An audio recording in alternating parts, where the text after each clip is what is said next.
ഇപ്പോൾ സ്ക്രീൻ കാണാമോ? ആ മനസ്സിലായി. ഓക്കെ. അപ്പോൾ നമ്മൾ ഇന്ന് ഡിസ്കസ് ചെയ്യുന്ന സ്റ്റോക്ക് മാർക്കറ്റിനെ പറ്റിയിട്ടാണ്. ഇതിൽ സ്റ്റോക്കിൽ ട്രേഡ് ചെയ്യുന്ന ആരൊക്കെയുണ്ട്, അറിയലുണ്ടോ? ആ ഉണ്ട് ഉണ്ട്.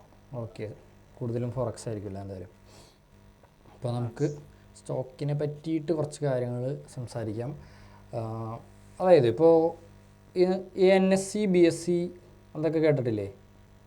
NSE കേട്ടിട്ടുണ്ടാവില്ല ചിലപ്പോൾ. Bombay stock exchange, national stock exchange അങ്ങനെ കേട്ടിട്ടുണ്ടാവും. ഞാൻ ചെറിയൊരു ഇതും കൂടി ചോദിച്ചോട്ടെ അതിൻ്റെ ഇടയിൽ, ക്ലാസ്സിൽ കിടക്കുന്നതിന് മുൻപ്. സ്റ്റോക്ക് മാർക്കറ്റും സ്റ്റോക്ക് എക്സ്ചേഞ്ചും സെയിം ആണോ? എന്തെങ്കിലും ഐഡിയ ഉണ്ടോ? ആത്മാന വിശ്വാസം. ഓക്കെ, നമുക്കതും കൂടി ഒന്ന് ഇതിൽ ക്ലിയർ ചെയ്യാം. ഇപ്പോൾ ആദ്യം തന്നെ സ്റ്റോക്ക് മാർക്കറ്റ് എന്നുള്ള സംഭവം. മാർക്കറ്റ് എന്താ? നമുക്കിപ്പോൾ പച്ചക്കറി മാർക്കറ്റ് എന്താ? അവിടെ പച്ചക്കറി ആയിരിക്കും സെല്ല് ചെയ്യുക. അല്ലെങ്കിൽ ഫ്രൂട്ട്സിൻ്റെ മാർക്കറ്റ് എന്താ? ഫിഷ് മാർക്കറ്റ് എന്താ? അവിടെ ഫിഷ് ആയിരിക്കും സെല്ല് ചെയ്യുക അല്ലെങ്കിൽ ബൈ ചെയ്യുക.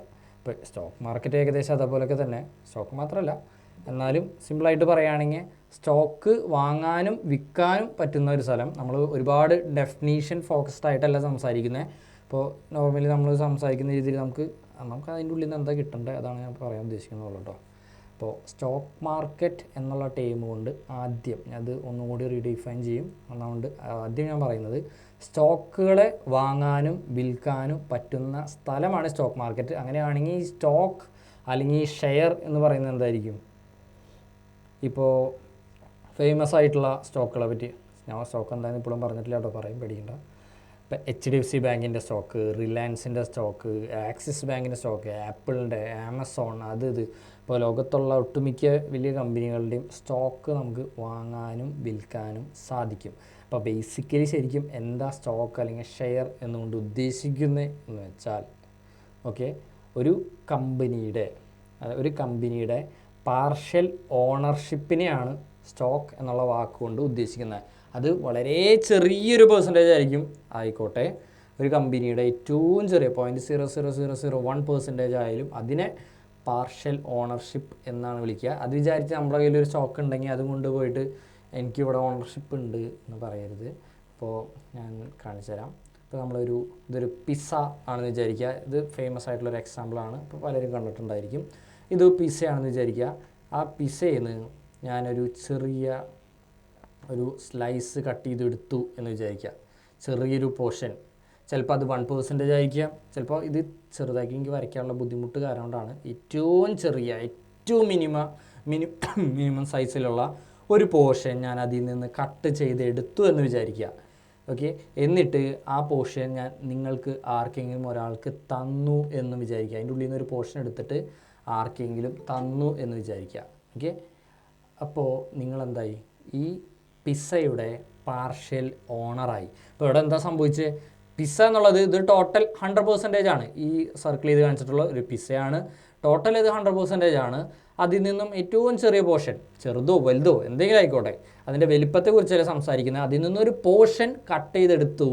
നമ്മൾ ആരെങ്കിലും അത് സ്വന്തമാക്കിയാൽ, അത് വാങ്ങിക്കുകയോ അല്ലെങ്കിൽ അത് സ്വന്തമാക്കുകയോ ചെയ്താൽ നമ്മൾ ആ പിസ്സയുടെ പാർഷ്യൽ ഓണറായി. ഓണർ എന്നുള്ള വാക്കല്ല ഞാൻ യൂസ് ചെയ്തിട്ടുള്ളത്, പാർഷ്യൽ ഓണറായി എന്ന് വേണം പറയാൻ. അപ്പോൾ പാർഷ്യൽ ഓണറായി കഴിഞ്ഞാൽ നമുക്ക് പറയാം ഈ പിക്ചറിൽ കാണുന്ന പിസ്സയുടെ സ്റ്റോക്ക് ഞാൻ ഹോൾഡ് ചെയ്യുന്നുണ്ട്, അല്ലെങ്കിൽ ഈ കാണുന്ന പിസ്സയുടെ സ്റ്റോക്ക് എൻ്റെ കയ്യിലുണ്ട്. ഇപ്പോൾ പിസ്സ എന്ന് പറയുന്നതായിരിക്കും ഇതൊരു കമ്പനി ആയിരിക്കും. ഈ പിസ്സയ്ക്ക് പകരം ആലോചിക്കുക, HDFC എന്നുള്ളൊരു കമ്പനിയാണ് എന്ന് വിചാരിക്കുക. അപ്പോൾ HDFC ബാങ്ക് എന്ന കമ്പനിയാണ് ഞാൻ ഈ പിസ്സ കൊണ്ട് ഉദ്ദേശിച്ചത്. അപ്പോൾ അതിൽ നിന്നൊരു പീസ് കട്ട് ചെയ്തെടുക്കുക എന്ന് ഉദ്ദേശിക്കുന്നത് HDFC ബാങ്കിൻ്റെ ചെറിയൊരു ഓണർഷിപ്പ്, ഓക്കെ, ഒരു പാർഷ്യൽ ഓണർഷിപ്പാണ് ഉദ്ദേശിക്കുന്നത്. അപ്പോൾ ഏതൊരു കമ്പനിയായാലും അതിൻ്റെ പാർഷ്യൽ ഓണർഷിപ്പിനെയാണ് സ്റ്റോക്ക് അല്ലെങ്കിൽ ഷെയർ എന്നുള്ള വാക്കുകൊണ്ട് ഉദ്ദേശിക്കുന്നത്. ഇത് ക്ലിയർ ആണോ? ഓക്കെ. ഈ സ്റ്റോക്കിനെ വാങ്ങാനും വിൽക്കാനും ഇപ്പോൾ പച്ചക്കറി എന്ന് പറഞ്ഞ സംഭവം എടുക്കുകയാണെങ്കിൽ ഇത് എവിടെ ശരിക്കും അത് അവൈലബിൾ ആയിരിക്കുക? കടകളിലാണ്. അല്ലെങ്കിൽ ഇപ്പോൾ തൃശ്ശൂർ എന്ന സ്ഥലത്തെ സംബന്ധിച്ച് നോക്കുമ്പോൾ അവിടെ ശക്തൻ മാർക്കറ്റ് എന്ന് പറഞ്ഞൊരു മാർക്കറ്റ് ഉണ്ട്. അവിടെയാണ് പച്ചക്കറി മെയിനായിട്ട് വാങ്ങുകയും വിൽക്കുകയും ചെയ്യുന്നത്. അവിടെ ആരൊക്കെയാണ് ഉള്ളത്? തൃശ്ശൂരുള്ള ആരെങ്കിലും ഉണ്ടോ അവിടെ? അറിയില്ല. ഓക്കെ, ബാക്കി സ്ഥലത്ത് എനിക്ക് ഈ മാർക്കിൻ്റെ പേര് ഓർമ്മയില്ല, അതുകൊണ്ടാണ് യൂസ് ചെയ്യാത്തത്. 20 ഓക്കെ, കാർത്തിക് ഉണ്ടെന്ന് പറയുന്നുണ്ട്. അപ്പോൾ കാർത്തികിന് എന്തായാലും മനസ്സിലാവും. അപ്പോൾ എവിടെയായാലും ഇപ്പോൾ ഇവിടെ തൃശ്ശൂരിൽ ശക്തി എന്ന് പറഞ്ഞ മാർക്കറ്റ് ഉണ്ട്. അവിടെ പച്ചക്കറി മാർക്കറ്റ് ഉണ്ട്. അവിടുത്തെ പ്രത്യേകത എന്താ, ഒരുപാട് പച്ചക്കറി കടകളുണ്ട്. ഒരുപാട്, അതായത് ഒരുപാട് പച്ചക്കറി സെല്ല് ചെയ്യാൻ വന്ന വ്യക്തികളുണ്ട്. അപ്പോൾ നമുക്കതിന് വേറൊരു വാക്ക് ഉപയോഗിക്കാം, സെല്ലേഴ്സാണ്. പച്ചക്കറി വിൽക്കാൻ നിൽക്കുന്ന ആ കടക്കാരാരാ, സെല്ലേഴ്സാണ്, വെജിറ്റബിൾ സെല്ലേഴ്സ്. ഓക്കെ, അപ്പോൾ അത് വാങ്ങാൻ ചെല്ലുന്ന നമ്മളാരാ, ബയ്യേഴ്സാണ്. നമ്മൾ വെജിറ്റബിൾ വാങ്ങാൻ ചെല്ലുന്ന ആൾക്കാരാണ്. അപ്പോൾ വെജിറ്റബിൾ ബയേഴ്സ്. അപ്പോൾ പച്ചക്കറി മാർക്കറ്റിൽ നിന്ന് ആ പച്ചക്കറി എന്നുള്ള ടൈം എടുത്തു കളഞ്ഞു കഴിഞ്ഞാൽ മാർക്കറ്റ് എന്നുള്ള സംഭവം കിട്ടി. അപ്പോൾ മാർക്കറ്റിൽ ആരാ ഉള്ളത്, ബേസിക്കലി അവിടെ ആ ഒരു പർട്ടിക്കുലർ ആയിട്ടുള്ളൊരു സംഭവം സെല്ല് ചെയ്യാൻ വന്ന സെല്ലേഴ്സ് ഉണ്ടായിരിക്കും. അവിടെ വിൽക്കുന്ന സാധനം വാങ്ങാൻ വരുന്ന ബയേഴ്സ് ഉണ്ടായിരിക്കും. അപ്പോൾ ഈ ബയേഴ്സും സെല്ലേഴ്സും തമ്മിൽ കൂട്ടിമുട്ടുന്ന ഒരു സ്ഥലമാണ് മാർക്കറ്റ്, അല്ലേ? ഇപ്പോൾ ഒരു ബയേഴ്സും സെല്ലേഴ്സും കൂട്ടിമുട്ടുന്ന ഒരു സ്ഥലമാണ് മാർക്കറ്റ്. അപ്പോൾ സ്റ്റോക്ക് മാർക്കറ്റ് എന്ന് പറയുമ്പോൾ സ്റ്റോക്ക് വാങ്ങാൻ വരുന്നവനും സ്റ്റോക്ക് വിൽക്കാൻ വരുന്നവനും തമ്മിൽ കൂട്ടിമുട്ടുന്ന ഒരു സ്ഥലം. ക്ലിയർ ആണോ? ഓക്കെ, നമുക്കിങ്ങനെ സിമ്പിളായിട്ട് മനസ്സിലാക്കുന്നതാണ് നല്ലത്. കോംപ്ലിക്കേറ്റഡ് ആക്കിയിട്ട് ഒരു കാര്യമില്ല. ഓക്കെ, അപ്പോൾ ഈ ടൈംസിനെ കുറിച്ച് ഞാൻ പോകുന്നില്ല. അങ്ങനെ ഇപ്പോൾ ഞാൻ ശക്തൻ മാർക്കറ്റ് എന്ന് പറഞ്ഞു, അത് തൃശ്ശൂരിലുള്ള ഒരു പച്ചക്കറി മാർക്കറ്റാണ്. അതുപോലെ ട്രിവാൻഡ്രം ഉണ്ടാവും, അതുപോലെ എറണാകുളത്ത് ഉണ്ടാവും, കോഴിക്കോട് ഉണ്ടാവും, എല്ലാ ജില്ലകളും ഉണ്ടാവും. ഓക്കെ, അപ്പോൾ അങ്ങനെ എന്താ ട്രേഡിങ് നടക്കുന്ന സ്ഥലങ്ങൾ. ഓക്കെ, ഇപ്പോൾ തൃശ്ശൂരിൽ ഒരു സ്ഥലത്ത് ട്രേഡിങ് നടക്കുന്നുണ്ട്, പച്ചക്കറിയുടെ ട്രേഡിങ് നടക്കുന്നുണ്ട്, കൊച്ചിയിൽ നടക്കുന്നുണ്ട്, അങ്ങനെ കുറേ സ്ഥലങ്ങളിൽ നടക്കുന്നുണ്ട്. അപ്പോൾ അങ്ങനെ ട്രേഡിങ് നടക്കുന്ന, നേരത്തെ ഞാൻ പറഞ്ഞത് ബയേഴ്സും സെല്ലേഴ്സും കൂട്ടിമുട്ടുന്ന സ്ഥലമാണ് സ്റ്റോക്ക് മാർക്കറ്റ് എന്നാണ്. ഞാൻ ചെറിയ മാറ്റങ്ങൾ വരുത്തുന്നുണ്ട്. അപ്പോൾ അങ്ങനെ ബയേഴ്സും സെല്ലേഴ്സും കൂട്ടിമുട്ടുന്ന ആ ഒരു സ്ഥലം, വെജിറ്റബിൾ മാർക്കറ്റ് എന്നുള്ള സംഭവം നമ്മൾ വിട്ടിട്ട് നമ്മൾ സ്റ്റോക്കിലേക്ക് വരാണ്. ഇന്ത്യയിലെ സ്റ്റോക്കിലേക്കാണ് വരുന്നത്. അപ്പോൾ ഇന്ത്യയിലെ പറ്റിയാണ് സംസാരിക്കുന്നത്. അപ്പോൾ അങ്ങനെ ശക്ത മാർക്കറ്റിനും അല്ലെങ്കിൽ പാളയം മാർക്കറ്റിനൊക്കെ പകരം സ്റ്റോക്ക് നമുക്ക് വാങ്ങാൻ പറ്റുന്ന സ്ഥലങ്ങളാണ് ഇന്ത്യയിലുള്ളത്. NSE and BSE. Okay, NSE എന്ന് പറഞ്ഞാൽ നാഷണൽ സ്റ്റോക്ക് എക്സ്ചേഞ്ച്, BSE എന്ന് പറഞ്ഞാൽ ബോംബെ സ്റ്റോക്ക് എക്സ്ചേഞ്ച്. രണ്ടും ഇന്ത്യയിലാണുള്ളത്. ഇന്ത്യയിലെ ഏറ്റവും ഓൾഡസ്റ്റ് ആയിട്ടുള്ള സ്റ്റോക്ക് മാർക്കറ്റാണ് BSE. ഓൾഡസ്റ്റ് ആണ്, ലാർജസ്റ്റ് ആണ്. അതിൽ 5000-ഓളം കമ്പനികളുണ്ട് കേട്ടോ. ഓക്കെ, അതിനെക്കുറിച്ച് നമ്മൾ ഡീറ്റെയിൽ ആയിട്ട് പോകുന്നില്ല, ഞാൻ പറഞ്ഞതാണ്. അപ്പോൾ BSE ബോംബെ സ്റ്റോക്ക് എക്സ്ചേഞ്ച്, ആ വാക്ക് അവിടെ തന്നെ ഉണ്ടത്, Bombay stock exchange. Stock exchange എന്ന് പറയുമ്പോൾ എന്താ, സ്റ്റോക്കുകൾ എക്സ്ചേഞ്ച് ചെയ്യുന്നു. എക്സ്ചേഞ്ച് ചെയ്യുമ്പോൾ ഒരാൾ കൊടുക്കുന്നുണ്ടാവും, ഒരാൾ വാങ്ങുന്നുണ്ടാവും. അപ്പോൾ അവിടെ ബേസിക്കലി സെല്ലിങ് തന്നെയാണ് നടക്കുന്നത്. അപ്പോൾ എവിടെയാണ് ശരിക്കും സ്റ്റോക്കുകൾ വാങ്ങുകയും വിൽക്കുകയും ചെയ്യുന്നത്? സ്റ്റോക്ക് എക്സ്ചേഞ്ചുകളിലാണ്. സ്റ്റോക്ക് വാങ്ങുകയും വിൽക്കുകയും ചെയ്യുന്നത്.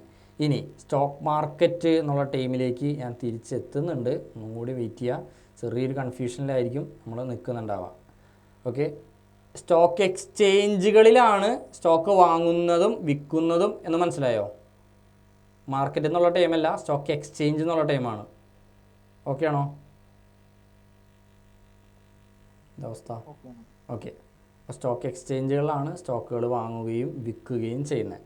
ഇനി കുറച്ച് കാര്യങ്ങൾ പേര് പറയാം. ഇപ്പോൾ സ്റ്റോക്ക് എക്സ്ചേഞ്ച് ഒരു ടൈം കിട്ടി. പിന്നെ ബയർ സെല്ലർ, സ്റ്റോക്ക് വാങ്ങാൻ വരുന്ന ആളും സ്റ്റോക്ക് വിൽക്കാൻ വരുന്ന ആളും. ഓക്കെ, പിന്നെ ഇതൊക്കെ നിയന്ത്രിക്കുന്ന ഒരു അതോറിറ്റി ഉണ്ടാവും. ഇപ്പോൾ തൃശ്ശൂർ എന്ന സ്ഥലത്തെ സംബന്ധിച്ചിടത്തോളം അത് നിയന്ത്രിക്കുന്നത് തൃശ്ശൂർ കോർപ്പറേഷനാണ്. ഇപ്പോൾ കൊച്ചി മുനിസിപ്പാലിറ്റി അല്ലെങ്കിൽ കൊച്ചിൻ കോർപ്പറേഷൻ ഉണ്ടാവും, കാലിക്കറ്റ് കോർപ്പറേഷൻ ഉണ്ടാവും. അപ്പോൾ എല്ലാ ഒരു സിസ്റ്റം നിയന്ത്രിക്കാൻ ഒരാളുണ്ടാവും. അതേപോലെ ഈ സ്റ്റോക്ക് എക്സ്ചേഞ്ചുകളൊക്കെ നിയന്ത്രിക്കുന്ന സെബി എന്നുള്ളൊരു ടീമാണ് അല്ലെങ്കിൽ ഒരു അതോറിറ്റിയാണ്, securities and exchange board of India, SEBI, SEBI. അപ്പോൾ അവരുണ്ടാവും. അപ്പോൾ ഒന്നുകൂടിയും പറയാം, സ്റ്റോക്ക് എക്സ്ചേഞ്ചുകൾ NSE BSE പോലുള്ള അവർ മാത്രമല്ല കേട്ടോ. Stock exchange, Cochin stock exchange, Kolkata, Chennai, Delhi എന്നൊക്കെ പറഞ്ഞിട്ട് ഒരു 10-20 എണ്ണത്തിന് മുകളിലുണ്ട്. അപ്പോൾ ഇതാണ് മേജറായിട്ടുള്ള സ്റ്റോക്ക് എക്സ്ചേഞ്ച്. അതാണ് ഇവിടെ NSE BSE എന്ന് കൊടുത്തിട്ടുള്ളത്. അപ്പോൾ NSE BSE, സെബി, അതേപോലെയുള്ള ബയേഴ്സ്, സെല്ലേഴ്സ്, പിന്നെ മ്യൂച്വൽ ഫണ്ടിൻ്റെ ടീംസ്. മ്യൂച്വൽ ഫണ്ടുകളുണ്ടാവും ഇതിൽ. സ്റ്റോക്ക് മാർക്കറ്റിൽ സ്റ്റോക്ക് മാത്രമല്ല, മ്യൂച്വൽ ഫണ്ട്സ് അവൈലബിൾ ആണ്. ഇപ്പോൾ ഗോൾഡ് വാങ്ങാനും വിൽക്കാനും നമുക്ക് പറ്റില്ലേ, സിൽവർ വാങ്ങാനും വിൽക്കാനും പറ്റും സ്റ്റോക്ക് എക്സ്ചേഞ്ചിൽ നിന്ന്. അപ്പോൾ ഇതൊക്കെ അവൈലബിൾ ആണ്. അങ്ങനെ കുറേ സംഭവങ്ങൾ ചേർന്ന ഒരു കുറേ കാര്യങ്ങൾ ചേർന്ന ഒരു വലിയൊരു സിസ്റ്റത്തിനെയാണ് സ്റ്റോക്ക് മാർക്കറ്റ് എന്ന് പറയുന്നത്. സ്റ്റോക്ക് മാർക്കറ്റ് ഏറ്റവും ബ്രോഡറായിട്ടൊരു വലിയൊരു ടേമാണ്. സ്റ്റോക്ക് മാർക്കറ്റ് എന്ന് പറയുന്നത് വലിയൊരു ടേമാണ് കേട്ടോ, ചെറിയ ടേമല്ല, ഏറ്റവും വലിയ ടേമാണ് സ്റ്റോക്ക് മാർക്കറ്റ്. ഈ സ്റ്റോക്ക് മാർക്കറ്റിൻ്റെ അണ്ടറിലാണ് ആരെ വരുന്നത്? ഈ NSE BSE പോലുള്ള NSEയും BSEയും പോലുള്ള സ്റ്റോക്ക് എക്സ്ചേഞ്ചുകൾ. ഒന്ന് വരയ്ക്കാൻ പറ്റുന്നില്ല, ഒരു മിനിറ്റ്. NSEയും BSEയും പോലുള്ള സ്റ്റോക്ക് എക്സ്ചേഞ്ചുകൾ അവിടെയാണ് വരുന്നത്. ഒരു മിനിറ്റ്. പിന്നെ നമുക്ക് ബയേഴ്സ് ഉണ്ടാവും. ബയേഴ്സ് എന്ന് പറഞ്ഞാൽ സ്റ്റോക്ക് വാങ്ങാൻ വരുന്ന ആൾക്കാർ. സെല്ലേഴ്സ് ഉണ്ടാവും, സ്റ്റോക്ക് വിൽക്കാൻ പോകുന്ന ആൾക്കാർ. സെബി, ഇത് നിയന്ത്രിക്കുന്ന സെബി ഉണ്ടാവും. അതുപോലെ നമുക്കിവിടെ നമുക്കിത് എവിടെ നിന്നാണ് വാങ്ങാൻ പറ്റുക? നമുക്ക് NSEന്ന് BSEന്ന് പോയിട്ട് നേരിട്ട് വാങ്ങാൻ പറ്റില്ലല്ലോ. പോസിബിൾ ആണോ ഇത് ഇടയ്ക്കിടയ്ക്ക് പോയിട്ട് അവിടെ നിന്ന് വാങ്ങാന്നുള്ളത്? അപ്പോൾ ഈ സ്റ്റോക്ക് വാങ്ങാനും വിൽക്കാനും നമുക്ക് ആരാ വേണ്ടേ? നമുക്ക് ഇപ്പോൾ എന്തായാലും ഫോറക്സിൽ ട്രേഡ് ചെയ്യുന്ന ആൾക്കാരായിരിക്കുമല്ലോ. അപ്പോൾ അവിടെ നമ്മൾ യൂസ് ചെയ്യുന്നത് ആരെയാ? ബ്രോക്കേഴ്സ്, തീർച്ചയായിട്ടും. അപ്പോൾ സ്റ്റോക്ക് വാങ്ങാനും വിൽക്കാനും ആവശ്യമുള്ള ബ്രോക്കേഴ്സിൻ്റെ ഏതെങ്കിലും പേര് അറിയോ? കേട്ടിട്ടുണ്ടാവും ആരെങ്കിലൊക്കെ? തീർച്ചയായിട്ടും. സെറോദ ഉണ്ട്, അപ്സ്റ്റോക്സ് ഉണ്ട്, ഗ്രോ ഉണ്ട്. അപ്പോൾ ഇതിലൊക്കെ മ്യൂച്വൽ ഫണ്ട്സ് അവൈലബിൾ ആണ് കേട്ടോ. അപ്പോൾ ആ മ്യൂച്വൽ ഫണ്ടിൻ്റെ ബ്രോക്കേഴ്സും ഇതിൻ്റെ അണ്ടറിൽ വരും. അപ്പോൾ ബ്രോക്കേഴ്സ് എന്നുള്ള ടൈമേ ഉദ്ദേശിച്ചുള്ളൂ. അപ്പോൾ അതേപോലെ തന്നെ ഇങ്ങനത്തെ കുറേ സംഭവങ്ങളുണ്ട്. പിന്നെ ഡെപ്പോസിറ്ററി എന്നുള്ളതുണ്ട്. നമ്മളൊരു ഇവിടുന്ന് സ്റ്റോക്ക് വാങ്ങിക്കഴിഞ്ഞാൽ നമുക്കത് പേപ്പറിൽ എഴുതിയിട്ട് വീട്ടിലേക്ക് വരല്ലല്ലോ ചെയ്യുക. അത് ഡിജിറ്റലിയാണ് നമ്മൾ വാങ്ങുകയും വിൽക്കുകയും ചെയ്യുന്നത്, ഡിജിറ്റലി. അതിനർത്ഥം അത് ഡിജിറ്റലി എവിടെയെങ്കിലുമൊക്കെ സേവ് ആയിട്ടുണ്ടാവും, അല്ലെങ്കിൽ ഡിജിറ്റലി അതിനെ സേഫാക്കി നിർത്തിയിട്ടുണ്ട്. അപ്പോൾ ഡിജിറ്റൽ ഡെപ്പോസിറ്ററികൾ ഉണ്ടായിരിക്കും. അപ്പോൾ അങ്ങനത്തെ CDSL NSDL അങ്ങനെയൊക്കെ പേര് ഞാൻ പറഞ്ഞു. അപ്പോൾ അങ്ങനത്തെ ഡെപ്പോസിറ്ററീസ് ഒക്കെ ഉണ്ടാവും. നമ്മൾ വാങ്ങുന്ന സ്റ്റോക്കിനെ വാങ്ങാനും ഡിജിറ്റലി സേവ് ചെയ്യുന്ന ഡെപ്പോസിറ്ററീസ്, അതിനെ D എന്ന് ഞാൻ കൊടുത്തിട്ടുണ്ട്. അപ്പോൾ അങ്ങനത്തെ കുറേ ആൾക്കാർ ഇതൊക്കെ ചേർന്നതിനെയാണ് സ്റ്റോക്ക് മാർക്കറ്റ് എന്ന് വിളിക്കുന്നത്. ഇതെല്ലാം ചേർന്നാണ് സ്റ്റോക്ക് മാർക്കറ്റ് എന്നുള്ള വലിയൊരു ടേം കൊണ്ട് ഉദ്ദേശിക്കുന്നത്. അപ്പോൾ സ്റ്റോക്ക് എക്സ്ചേഞ്ച് എന്ന് പറയുന്നത് അതിലൊരു പോർഷൻ മാത്രമാണ്. ചിലപ്പോൾ ഇപ്പോൾ തന്നെ കൺഫ്യൂസ്ഡ് ആയിട്ടുണ്ടാവും. എന്നാലും ഒന്ന് ഇത് ആവശ്യമുള്ള വ്യക്തികളാണെങ്കിൽ ഒന്ന് നോട്ട് ചെയ്ത് വയ്ക്കുക, അല്ലെങ്കിൽ റിപ്പീറ്റഡ് ആയിട്ട് കണ്ടാലും മനസ്സിലാവും. ഓക്കെ, നമ്മൾ ശരിക്കും ഇതിലേക്കൊന്നും ഡീപ്പായിട്ടും പോകുന്നില്ല. അപ്പോൾ നാളെ ഏതെങ്കിലും ഒരാൾ ചോദിക്കുകയാണ്, അല്ലെങ്കിൽ ഒരാൾ പറയാണ് സ്റ്റോക്ക് എക്സ്ചേഞ്ചും സ്റ്റോക്ക് മാർക്കറ്റും സെയിം ആണെന്ന് പറയുകയാണെങ്കിൽ അവരൊന്ന് തിരുത്തിക്കോളും. പ്രശ്നക്കാരനാണെങ്കിൽ തിരുത്തണ്ട, അതായിരിക്കും നല്ലത്. ഓക്കെ, അപ്പോൾ പിന്നെ ഒരു കാര്യം കൂടിയും പറയാണ്ട്, ഇപ്പോൾ എല്ലാ കമ്പനികളും സ്റ്റോക്ക് മാർക്കറ്റിൽ അവൈലബിൾ അല്ല. എൻ്റെ അവിടെ അശ്വതി ചിപ്സ് എന്ന് പറഞ്ഞാൽ കായോർത്തവും ചക്കവർത്തൊക്കെ വിൽക്കുന്ന ഒരു ഷോപ്പുണ്ട്. അവർക്ക് അത്യാവശ്യം നല്ലോണം ഔട്ട്ലെറ്റ്സ് ഒക്കെ ഉള്ളതാണ്. പക്ഷെ അവർ സ്റ്റോക്ക് മാർക്കറ്റിൽ അവൈലബിൾ അല്ല. അപ്പോൾ നിങ്ങളുടെ വീടിൻ്റെ അവിടെയുള്ള നവ്യ ബേക്കേഴ്സിന് ചിലപ്പോൾ സ്റ്റോക്ക് മാർക്കറ്റിൽ അവൈലബിൾ അല്ലായിരിക്കും. അപ്പോൾ ആരും ഈ സ്റ്റോക്ക് മാർക്കറ്റിൽ അവൈലബിൾ ആയ സ്റ്റോക്സ്, അല്ലെങ്കിൽ സ്റ്റോക്ക് മാർക്കറ്റിലേക്ക് എങ്ങനെയാണ് സ്റ്റോക്സ് എത്തുന്നത് അറിയോ ആർക്കെങ്കിലും? എന്തുകൊണ്ടാണ് അവിടെ എത്തുന്നതെന്ന് അറിയോ? എന്തിനിപ്പോൾ സ്റ്റോക്ക് മാർക്കറ്റിൽ എത്തിക്കുന്നത് കേട്ടോ? എന്തെങ്കിലും എനി ഐഡിയ? എന്തിനായിരിക്കും ക്യാപിറ്റൽ കൂട്ടണേ? റീസൺ, ക്യാപിറ്റൽ കൂട്ടേണ്ട റീസൺ ഓക്കെ കൂടുതൽ പ്രോഫിറ്റ് ഉണ്ടാക്കാൻ, കൂടുതൽ ബിസിനസ് ഉണ്ടാക്കാൻ. അപ്പോൾ ഞാൻ എൻ്റെ വീടിൻ്റെ അടുത്ത് അശ്വതി ചിപ്സ് ചെയ്യാരെന്ന് പറഞ്ഞ സ്ഥലത്താണ്. അശ്വതി ചിപ്സ് എന്ന് പറഞ്ഞൊരു ഷോപ്പ് തന്നെ എടുത്തെന്ന് വിചാരിക്കുക. അവർ നല്ല രീതിയിൽ മൂവ് ചെയ്തുകൊണ്ടിരിക്കുക. അവർക്ക് നല്ല രീതിയിൽ ബിസിനസ് ഉണ്ട്, അവർക്ക് നല്ല രീതിയിൽ ഗ്രോത്ത് ഉണ്ട്. പക്ഷെ ഒരു ഇതെന്ന് വെച്ച് കഴിഞ്ഞാൽ അവർ, എനിക്ക് തോന്നുന്നത് തൃശ്ശൂരാണ് മെയിനായിട്ട് ഫോക്കസ് ചെയ്യുന്നത്. തൃശ്ശൂരിന് പുറത്ത് കുറച്ച് ഉണ്ടാവാം, എനിക്കറിയില്ല, ഞാൻ കേട്ടിട്ടില്ല. അപ്പോൾ അവർക്ക് തൃശ്ശൂരിന് പുറത്തേക്ക് കേരളം മൊത്തം എക്സ്പാൻഡ് ചെയ്യണം, അല്ലെങ്കിൽ അവർക്ക് ഇന്ത്യ മൊത്തം എക്സ്പാൻഡ് ചെയ്യണം. എക്സ്പാൻഷന്, ഒരു ബിസിനസ് എക്സ്പാൻഷൻ്റെ ഫസ്റ്റ് സ്റ്റെപ്പ് എന്തായിരിക്കും? സ്റ്റോക്ക് മാർക്കറ്റ് ഒന്നും ചിന്തിക്കേണ്ട, ഒരു ബിസിനസ്, ഏതെങ്കിലും ഒരു ബിസിനസ്, ഫണ്ടിങ്, ക്യാപിറ്റൽ എന്നുള്ള സംഭവം വേണം, പൈസ വേണം. അപ്പോൾ പൈസ എവിടെ നിന്നായിരിക്കും കിട്ടുക? പൈസ ആദ്യം എവിടെ നിന്ന് കിട്ടുകയെന്ന് വെച്ചാൽ ഏറ്റവും സിമ്പിളായിട്ട് നോക്കുകയാണെങ്കിൽ ഫ്രണ്ട്സിൻ്റെ നിന്ന്, റിലേറ്റീവ്സിൻ്റെ, വീട്ടുകാരുടെ നിന്ന് കടം വാങ്ങേണ്ടി വരും. രണ്ടാമത്തെ ഓപ്ഷൻ എന്ന് പറഞ്ഞാൽ പ്രൈവറ്റ് ആയിട്ടുള്ള ആളുകളുടെ നിന്ന് കടം വാങ്ങേണ്ടി വരും, ബ്ലേഡ് പലിശ പോലെ കടം വാങ്ങേണ്ടി വരും. മൂന്നാമത്തെ ഓപ്ഷൻ എന്ന് പറഞ്ഞു കഴിഞ്ഞാൽ ബാങ്കിൽ നിന്ന് കടം വാങ്ങേണ്ടി വരും, ബാങ്കിൽ നിന്ന് ലോൺ എടുക്കേണ്ടി വരും. ഇതൊക്കെയാണ് നോർമലായിട്ടുള്ള ഓപ്ഷൻസ്. ഈ ഓപ്ഷൻസിനൊക്കെ ഒരു പ്രത്യേകതയുണ്ട്. ഈ പ്രത്യേകത എന്ന് വെച്ച് കഴിഞ്ഞാൽ ചിലപ്പോൾ നമ്മൾ അവർക്ക് ഒരു പോർഷൻ അവർക്ക് എന്താ പറയുക, അവരും ഒരു പാർട്ട്ണർ ആക്കേണ്ടി വരും.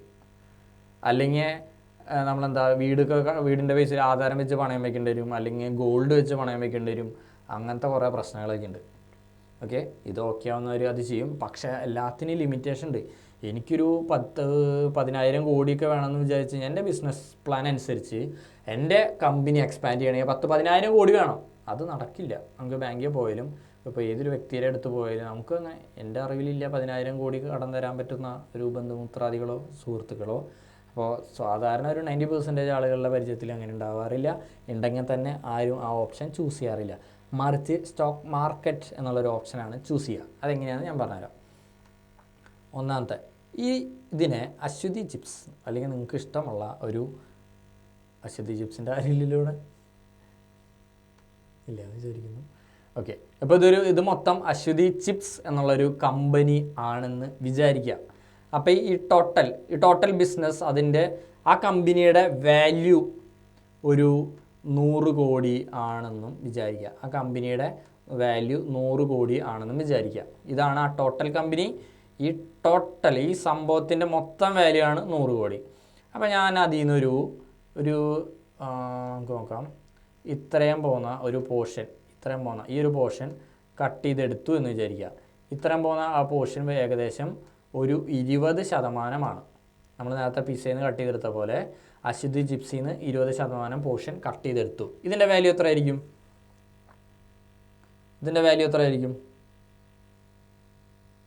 പറയാൻ പറ്റുമോ? 20 കോടിയാണ്. ഒന്നും സംശയമൊന്നുമില്ല. കാരണം 100 കോടിയാണ് ടോട്ടൽ. അതിൽ നിന്ന് ഒരു 20% കട്ട് ചെയ്തെടുത്ത് കഴിഞ്ഞാൽ 20 കോടിയാണ് നമുക്ക് മനസ്സിലാക്കാൻ പറ്റും. അപ്പോൾ ഇവരെന്താ ചെയ്യാമെന്നറിയോ? നമുക്ക് പൈസ കടം വേണം. ഇപ്പോൾ ഫോർ എക്സാമ്പിൾ ഒരു 20 കോടിയാണ് കടം വേണ്ടതെന്ന് വിചാരിക്കുക. അതുകൊണ്ടാണ് ഞാൻ 20 കോടി കട്ട് ചെയ്തെടുത്തത്.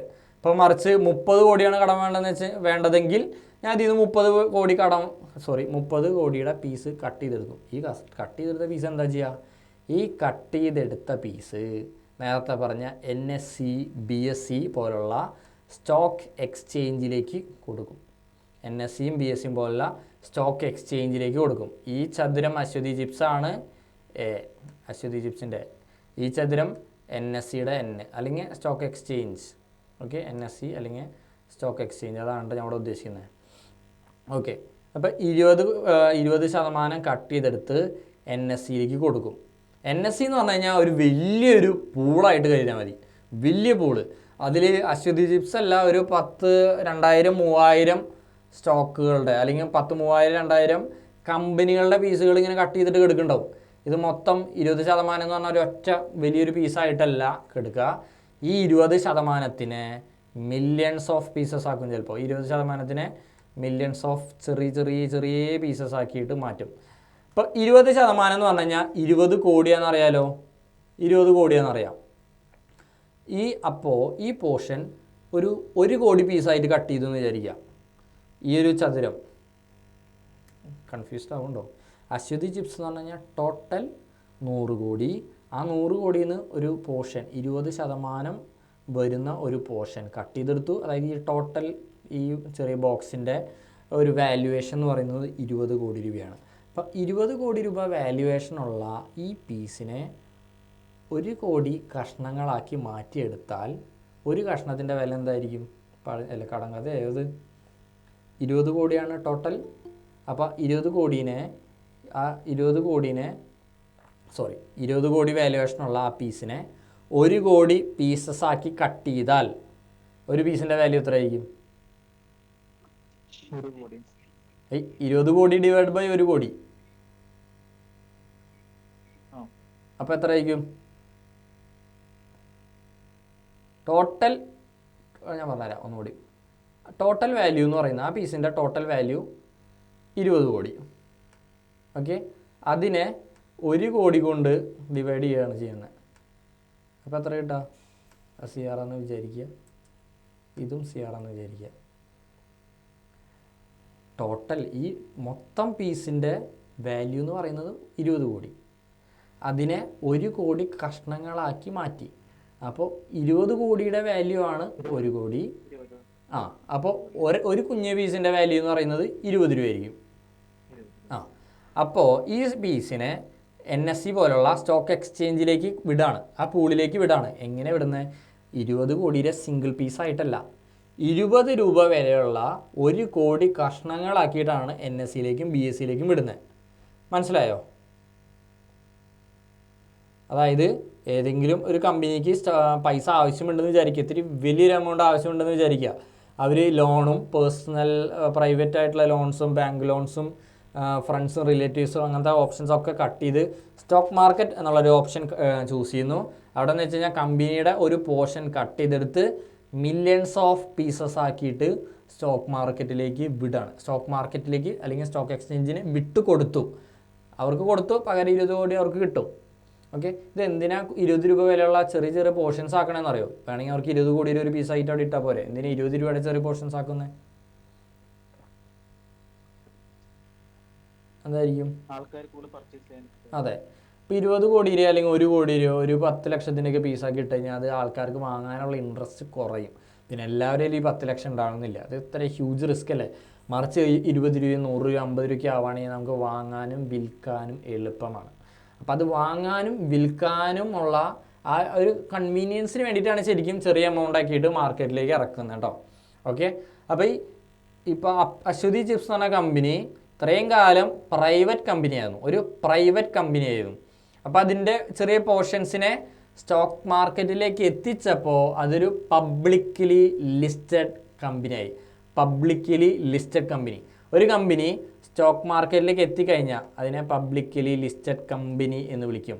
അതിൻ്റെ അർത്ഥം ലിസ്റ്റഡ് എന്നുള്ള വാക്ക് വരുന്നത് സ്റ്റോക്ക് മാർക്കറ്റിൽ ലിസ്റ്റഡ്, അവിടെ സ്റ്റോക്ക് മാർക്കറ്റിൽ അവൈലബിൾ ആണ് എന്നാണ് ഉദ്ദേശിക്കുന്നത്. പബ്ലിക്കലി ലിസ്റ്റഡ് എന്നുള്ള വാക്കുകൊണ്ട് ഉദ്ദേശിക്കുന്നത് നമുക്ക് പബ്ലിക്കിന്, പൊതുജനങ്ങൾക്ക് ആ കമ്പനിയുടെ ഷെയറുകൾ വാങ്ങാനും വിൽക്കാനും പറ്റും. അപ്പോൾ അശ്വതി ചിപ്സിൻ്റെ പാർഷ്യൽ ഓണർഷിപ്പ് വേണമെന്നുണ്ടെങ്കിൽ എനിക്ക് സ്റ്റോക്ക് മാർക്കറ്റിൽ നിന്ന് വാങ്ങിച്ചാൽ മതി, ഞാൻ അശ്വതി ചിപ്സിൻ്റെ പാർഷ്യൽ ഓണർഷിപ്പായി. അപ്പോൾ അങ്ങനെയാണ് എത്തുന്നത്. ഈ പ്രൈവറ്റ് കമ്പനി പബ്ലിക് കമ്പനിയായി മാറുന്ന ആ ഒരു പ്രോസസ്സിൻ്റെ പേരാണ് IPO. ഒരു കമ്പനി സ്റ്റോക്ക് മാർക്കറ്റിലേക്ക് എത്തിപ്പെടുന്ന ഒരു പ്രോസസ്സ്. ഇത് ഞാൻ ഒറ്റ വരച്ചിങ്ങനെ തീർക്കുന്നതല്ല, അതിൻ്റെ ഇടയിൽ ഒരുപാട് സ്റ്റെപ്പുകളുണ്ട്, ഒരുപാട്. ഇപ്പോൾ എല്ലാ കമ്പനിയും ഇപ്പോൾ ഞാൻ ഒരു കമ്പനിയോട് നാളെ 1000 കോടി വേണമെന്നുണ്ടെങ്കിൽ എനിക്ക് പോയിട്ട് ലിസ്റ്റ് ചെയ്യാൻ പറ്റില്ല. അപ്പോൾ അതിന് കുറേ ക്രൈറ്റീരിയാസ് ഉണ്ട്. അപ്പോൾ ആ ക്രൈറ്റീരിയാസൊക്കെ പാസ്സായതിന് ശേഷമാണ് ഇവിടെ എത്തുള്ളൂ. അപ്പോൾ എത്തുന്ന ആ പ്രോസസ്സിനെ വിളിക്കുന്ന പേരാണ് IPO അഥവാ ഇനീഷ്യൽ പബ്ലിക് ഓഫറിങ്. ഈ അടുത്ത് LG എന്നുള്ള കമ്പനിയുടെ IPO നടന്നിട്ടുണ്ടായിരുന്നു. LG IPO ലിസ്റ്റ് ചെയ്തെന്ന് തോന്നുന്നുണ്ട്. ഹ്യുണ്ടായി കുറേ കാലങ്ങൾക്ക് മുന്നേ, ഹ്യുണ്ടായി വലിയ കമ്പനിയാണ്, തീർച്ചയായിട്ടും വലിയ കമ്പനിയാണ്. അത് വിചാരിച്ച് അത് സ്റ്റോക്ക് മാർക്കറ്റിൽ ഉണ്ടായിരുന്നില്ല. ഈ അടുത്താണ് സ്റ്റോക്ക് മാർക്കറ്റിലേക്ക് വന്നത്. അപ്പോൾ സ്റ്റോക്ക് മാർക്കറ്റിൽ വരുന്നതിന് മുൻപ് ഹ്യുണ്ടായി ഒരു പ്രൈവറ്റ് കമ്പനി ആയിരുന്നു. സ്റ്റോക്ക് മാർക്കറ്റിലേക്ക് എത്തിയതിന് ശേഷം അതൊരു പബ്ലിക്കിന് വാങ്ങാനും വിൽക്കാനും പറ്റുന്ന ഒരു കമ്പനിയായിട്ട് മാറി. അപ്പോൾ ആ പ്രോസസ്സ്, അതിൻ്റെ ഇടയിലുള്ള ആ പ്രോസസ്സാണ് IPO എന്നുള്ള വാക്കുകൊണ്ട് ഉദ്ദേശിക്കുന്നത്. ഓക്കെ, ഇത് മനസ്സിലായോ? ഒരു ഡൗട്ട് വെച്ചിട്ട് പറഞ്ഞോ.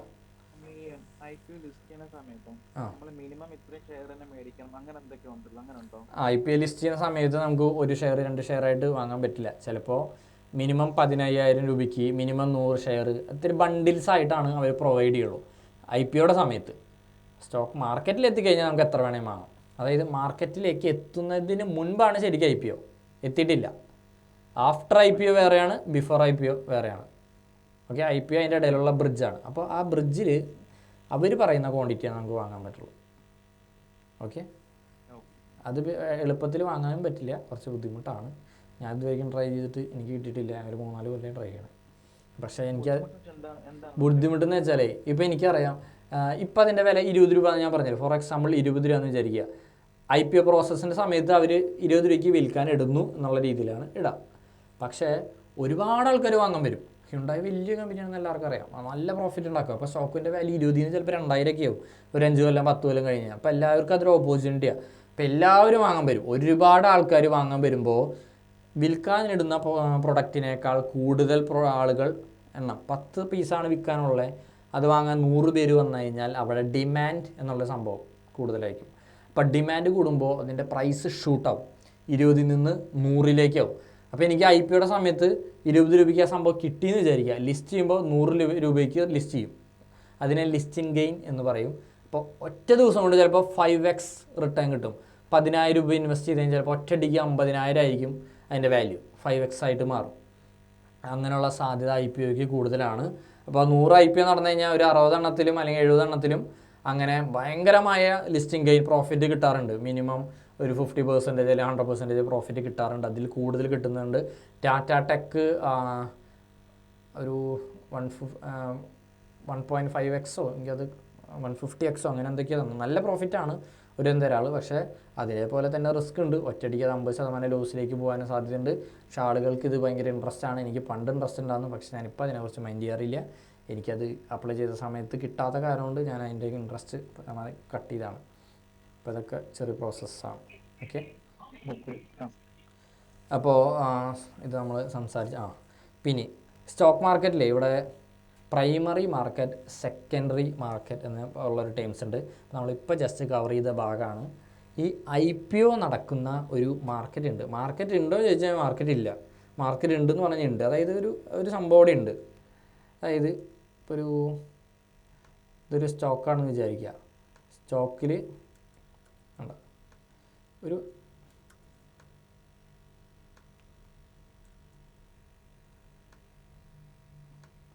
IPO എന്നുള്ളൊരു പ്രോസസ്സ്, ഇനീഷ്യൽ പബ്ലിക് ഓഫറിങ് നടന്നിട്ടാണ് അത് NSEO, BSEO, NSE, BSE പോലുള്ള സ്റ്റോക്ക് എക്സ്ചേഞ്ചുകളിലേക്ക് എത്തുന്നത്. ഓക്കെ, NSE, BSE പോലുള്ള സ്റ്റോക്ക് എക്സ്ചേഞ്ചുകളിലേക്ക് എത്തുന്നത്. ഓക്കെ, അപ്പോൾ IPOയ്ക്ക് മുൻപ് അതൊരു പ്രൈവറ്റ് കമ്പനിയായിരുന്നു. ഞാൻ പറഞ്ഞു IPOയ്ക്ക് മുൻപ് അതൊരു പ്രൈവറ്റ് കമ്പനിയായിരുന്നു. IPO നടന്നുകൊണ്ടിരിക്കുമ്പോഴും അത് പ്രൈവറ്റ് കമ്പനിയാണ്. NSEയിൽ എത്തിക്കഴിഞ്ഞാലാണ് അതൊരു എന്താ പറയുക പബ്ലിക് ആയിട്ടുള്ളൊരു കമ്പനിയായിട്ട് മാറുന്നത്. ഓക്കെ, ഇവിടെ എത്തിക്കഴിഞ്ഞാൽ ഈ ഒരു ഭാഗം, ഇതിന് ശേഷമുള്ള ആ ഭാഗത്തിനെ സെക്കൻഡറി മാർക്കറ്റ് എന്നാണ് പറയുക. Secondary market. IPOയ്ക്ക് അതിന് മുന്നുള്ള ഭാഗത്തിനെ പ്രൈമറി മാർക്കറ്റ് എന്ന് പറയാം. കാരണം ആദ്യമായിട്ട് ആ കമ്പനിയുടെ ഷെയറുകൾ സെല്ല് ചെയ്തത് ഈ ഭാഗത്താണ്, ഇവിടെയാണ് ആദ്യമായിട്ട്. അതായത് ഫ്രഷ് ആയിട്ടുള്ള ആ ഷെയറുകൾ ഉണ്ടായിരുന്നത് ഇവിടെയാണ്. IPOയുടെ സമയത്താണ് ആദ്യമായിട്ട് ആ കമ്പനിയുടെ ഷെയർ എന്താ പറയുക പുറത്തേക്ക് വന്നത് എന്ന് പറയാം. അല്ലെങ്കിൽ ആളുകൾക്ക് വിൽക്കാനും വാങ്ങാനുള്ള ഒരു ഗ്യാപ്പ് നൽകിയത് IPOയുടെ സമയത്താണ്. അതായത് പ്രൈമറി സെല്ലിങ് നടന്നത്, അല്ലെങ്കിൽ പ്രൈമറി സെല്ലിങ്ങും ബൈങ്ങും നടന്നിട്ടുള്ളത് IPOയുടെ സമയത്താണ്. അപ്പോൾ ആ സമയത്തെ പ്രൈമറി മാർക്കറ്റ് എന്ന് പറയുക. അപ്പോൾ അവിടെ വാങ്ങിയവരും വിറ്റവരൊക്കെയാണ് ആദ്യത്തെ ആ ഷെയർ ഹോൾഡേഴ്സ്. ആദ്യത്തെ ഇതിന് മുൻപും ഷെയർ ഹോൾഡേഴ്സ് ഉണ്ട്. അതെപ്പോഴാണ് കമ്പനി തുടങ്ങിയ സമയത്ത് പാർട്ട്നേഴ്സ് ഉണ്ടാവും. അവരെ ബന്ധുക്കളുടെ നിന്ന് പൈസ ഒക്കെ വാങ്ങിച്ചിട്ടുണ്ടെങ്കിൽ അവരൊക്കെ ചിലപ്പോൾ ഷെയർ ഹോൾഡേഴ്സൊക്കെ ആയിട്ടിരുന്നുണ്ടാവും. അതൊക്കെ പ്രൈമറി മാർക്കറ്റ് എന്നുള്ള രീതിയിലേക്കാണ് കടക്കുക. ഇൻക്ലൂഡ് ചെയ്യുക. നമ്മളതിലേക്കൊന്നും പോകുന്നില്ല. IPO സമയത്ത് ചിന്തിച്ചാൽ മതി. IPOയുടെ സമയത്തെ ആ സെല്ലിങ്ങും ബൈയിങ്ങും നടന്ന ഒരു സ്പേസ്, അതാണ് പ്രൈമറി മാർക്കറ്റ് കൊണ്ട് ഉദ്ദേശിക്കുന്നത്. NSE. അപ്പോൾ പ്രൈമറി ആദ്യമായിട്ട് സെല്ലിങ് ബൈയിങ് ഇവിടെ നടന്നു IPOയുടെ സമയത്ത്. അതായത് കമ്പനി നേരിട്ട് വിറ്റു, നമ്മൾ കമ്പനിയുടെ നിന്ന് നേരിട്ട് വാങ്ങി. അതാണ് IPOയുടെ സമയം. കമ്പനിയാണ് ഷെയർ പ്രൊവൈഡ് ചെയ്യുന്നത്. ഓക്കെ, അത് പ്രൈമറി മാർക്കറ്റ്. അതിനുശേഷം NSE എന്ന വലിയൊരു പൂളിലേക്ക് എത്തിയപ്പോൾ അവിടെ കമ്പനി ഇല്ല. ഇവിടെ ആരുള്ള? ഇവിടെ കമ്പനി ഇല്ല. ഇനി നമുക്ക് കമ്പനിയുടെ നിന്ന് വാങ്ങാനും വിൽക്കാനും പറ്റില്ല. HDFCയുടെ ഷെയർ, HDFC ബാങ്കിൻ്റെ ഷെയർ IPO സമയത്ത് വിറ്റിരുന്നത് HDFC ബാങ്ക് തന്നെയാണ്. ഓക്കെ, ആ കമ്പനി നേരിട്ട് വിൽക്കുകയാണ് ചെയ്യുന്നത്. പ്രൈമറി NSEയിലേക്ക് NSE, BSE പോലുള്ള സ്റ്റോക്ക് എക്സ്ചേഞ്ച് അല്ലെങ്കിൽ ആ പൂളിലേക്ക് എത്തിക്കഴിഞ്ഞാൽ ഇവിടെ ആരായിരിക്കും സ്റ്റോക്ക് വിൽക്കാമെന്നറിയോ? ഇവിടെ ആരാ സ്റ്റോക്ക് വിൽക്കുക? ആരായിരിക്കും? എന്തെങ്കിലും ഐഡിയ ഉണ്ടോ?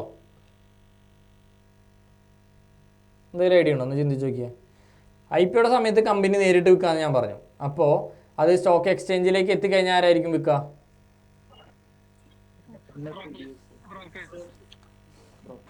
ബ്രോക്കേഴ്സ് ആണോ? NSE ആണോ? BSE ആണോ? എന്താണ് അവസ്ഥ?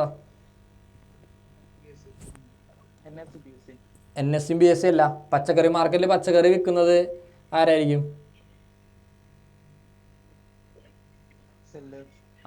അവിടെ വെജിറ്റബിൾസ് സെല്ലേഴ്സാണ്. അതുപോലെ തന്നെ ഇവിടെ ആൾക്കാരാണ്, നമ്മളെപ്പോലുള്ള പബ്ലിക്കാണ്, മ്യൂച്വൽ ഫണ്ട് ഇവിടെ പാർട്ടിസിപ്പൻസ് പലരായിരിക്കും. ഇപ്പോൾ നമുക്ക് എടുക്കാം, എന്നെപ്പോലെ നിങ്ങളെപ്പോലെയുള്ള പല വ്യക്തികളായിരിക്കും ഇവിടെ നോർമലി സെല്ല് ചെയ്യുക. ഈ കമ്പനിയുടെ പരിപാടി IPOയ്ക്ക് ശേഷം ലിസ്റ്റ് ചെയ്തപ്പോൾ അവിടെ തീർന്നു, അവരവിടെ കട്ടായി. ഇനി നമ്മളെപ്പോലുള്ള മാർക്കറ്റ് പാർട്ടിസിപ്പൻ്റ് ആയിരിക്കും. അതായത് ഇവിടെ കമ്പനിയിൽ നിന്ന് നേരിട്ട് വാങ്ങി ഇവിടെ കമ്പനിയുടെ നല്ല വാങ്ങുന്നത്. ഇവിടെ വേറെ ആൾക്കാരെന്ന് വിചാരിച്ചാൽ മതി. ഇവിടെ കമ്പനി, ഇവിടെ നോട്ട് കമ്പനി, അത്രയുള്ള ഡിഫറൻസ്. അപ്പോൾ കമ്പനി വിൽക്കുന്ന കേസാണ് പ്രൈമറി മാർക്കറ്റ്, കമ്പനി അല്ലാത്തവർ വിൽക്കുന്ന കേസാണ് സെക്കൻഡറി മാർക്കറ്റ്. ഓക്കെ, അവിടെ ഞാനും നിങ്ങൾ മാത്രമല്ല, നമ്മളെ പബ്ലിക് എന്നുള്ള ടൈം കൊണ്ട് വിളിക്കാം, അല്ലെങ്കിൽ റീറ്റെയിൽ ട്രേഡേഴ്സ് എന്ന് വിളിക്കാം, ഇൻവെസ്റ്റേഴ്സ് എന്ന് വിളിക്കാം. അപ്പോൾ അവിടെ ആരൊക്കെ ഉണ്ടാവുക? സെക്കൻഡറി മാർക്കറ്റിൽ ആരൊക്കെ ഉണ്ടാവുക? അത് കാണിച്ചു തരാം. ഇത് അടുത്തൊരു മിനിറ്റ് അവിടെ എത്തുന്നടി മുന്നേ ഓക്കെ, അവിടെ ഞാൻ വരാം. ഇവിടെ സ്റ്റോക്ക് വാങ്ങുന്നതും വിൽക്കുന്നതും നമ്മളെ പോലുള്ള പബ്ലിക് റീറ്റെയിൽ ട്രേഡേഴ്സ് ഉണ്ടായിരിക്കും. ചെറിയ എമൗണ്ട്, ഒരു 100 കോടിക്കൊക്കെ താഴെയുള്ള എമൗണ്ട് വെച്ച് മാർക്കറ്റിൽ നിന്ന് സ്റ്റോക്ക് വാങ്ങുകയും വിൽക്കുകയും ചെയ്യുന്ന ട്രേഡേഴ്സ് ഉണ്ടായിരിക്കും. ഇൻവെസ്റ്റേഴ്സ് ഉണ്ടായിരിക്കും.